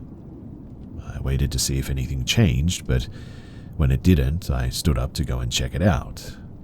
That's when one of our patients, the one in room number 7, started calling us frantically. My auxiliary nurse was still asleep, so I walked carefully out of the room, peeked out of the room and looked around. There was nothing there and the footsteps had stopped, so I rushed to the patient's room. When I got there, he was shouting frantically, huddling against the bed's headboard with what seemed like renewed energy, shouting at me to tell the man in the top hat sitting on the chair in the room to go away and leave him be.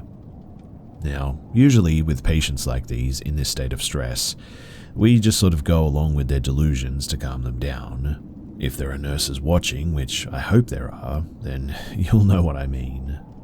In this case though, with him screaming in the room, I turned towards the chair and started to talk to this imaginary man in a top hat, telling him that he needed to go, that the visiting hours were done and that he needed to leave right now, or we'd have to call security. After this, the patient calmed down, thanked me profusely for sending the man away, and laid back down to rest. After which I went back to the nurse's room and back to studying the new patient. As I walked back in, my heart stopped though. All I felt was panic gripping my heart inside of me. As I stood there not knowing what to do and looking at the surveillance cameras, there was a big shadow standing right in the middle of the frame of the camera recording the end of the corridor, right in front of the bedroom that I had just been in. I took one step back and leaned backward to check if I could see anything there, but there was nothing. I gave the cameras another quick glance and the shadow was still there, standing terrifyingly still in front of this patient's bedroom door. This time though, when I turned to look directly at the corridor again, this thing was there. For a moment, it felt like everything froze in place and I just stood there looking at it like a fool. Then slowly, it turned towards me, a pair of strange dark red eyes showing. It stood like that for a bit, screeched at me, and flew into the patient's bedroom, slamming the door behind it. My auxiliary nurse jumped awake at the slam of the door and started frantically asking me what was going on. I was out of breath by now.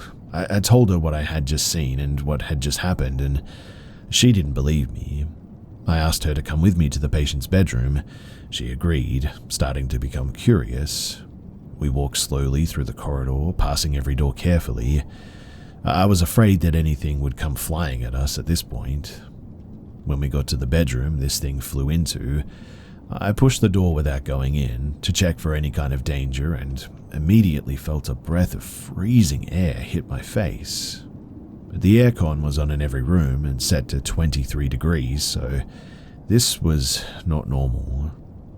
Nothing came flying at us like I was afraid would happen, but there, right by the patient's bed, there was this shadow.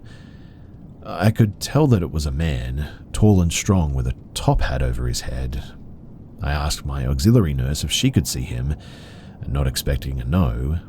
However, that's exactly what I got. She couldn't see anything standing there, and definitely not as clear as I could. Slowly, the shadow turned towards me again. This time it didn't scream. This time it slowly dissipated. Immediately I calmed down. Not only could I not see it anymore, I couldn't feel it either. This sense of calm came over me and the patient seemed okay, so in the end we left the room and went back to the nurse's room. My colleague went back to sleep, but I didn't rest until I checked the rest of the unit to make sure that everyone was safe. After that, I couldn't help but stare at the cameras every minute for the rest of the night. Eventually, our shift was over and would become the shift with the most intense experience that I had ever had. The next day, when nighttime came and I did all my rounds, I went inside room 7 to check on the patient. When I came closer, I realized that he had passed away. This was my first experience with the Shadow Man and the top hat, but it certainly was not the last and it is still ongoing. I'm the only one who can see him apparently from around the unit, which freaks everyone out. Every single time that I see him, it's under the same circumstances as well. I walk into a patient's room and there's this shadow at the feet of their bed. I wait for a little bit until he turns to me and then dissipates. And 1 or 2 days later, the patient always passes away. This is a real story, and it's something that I have to live with almost every day now.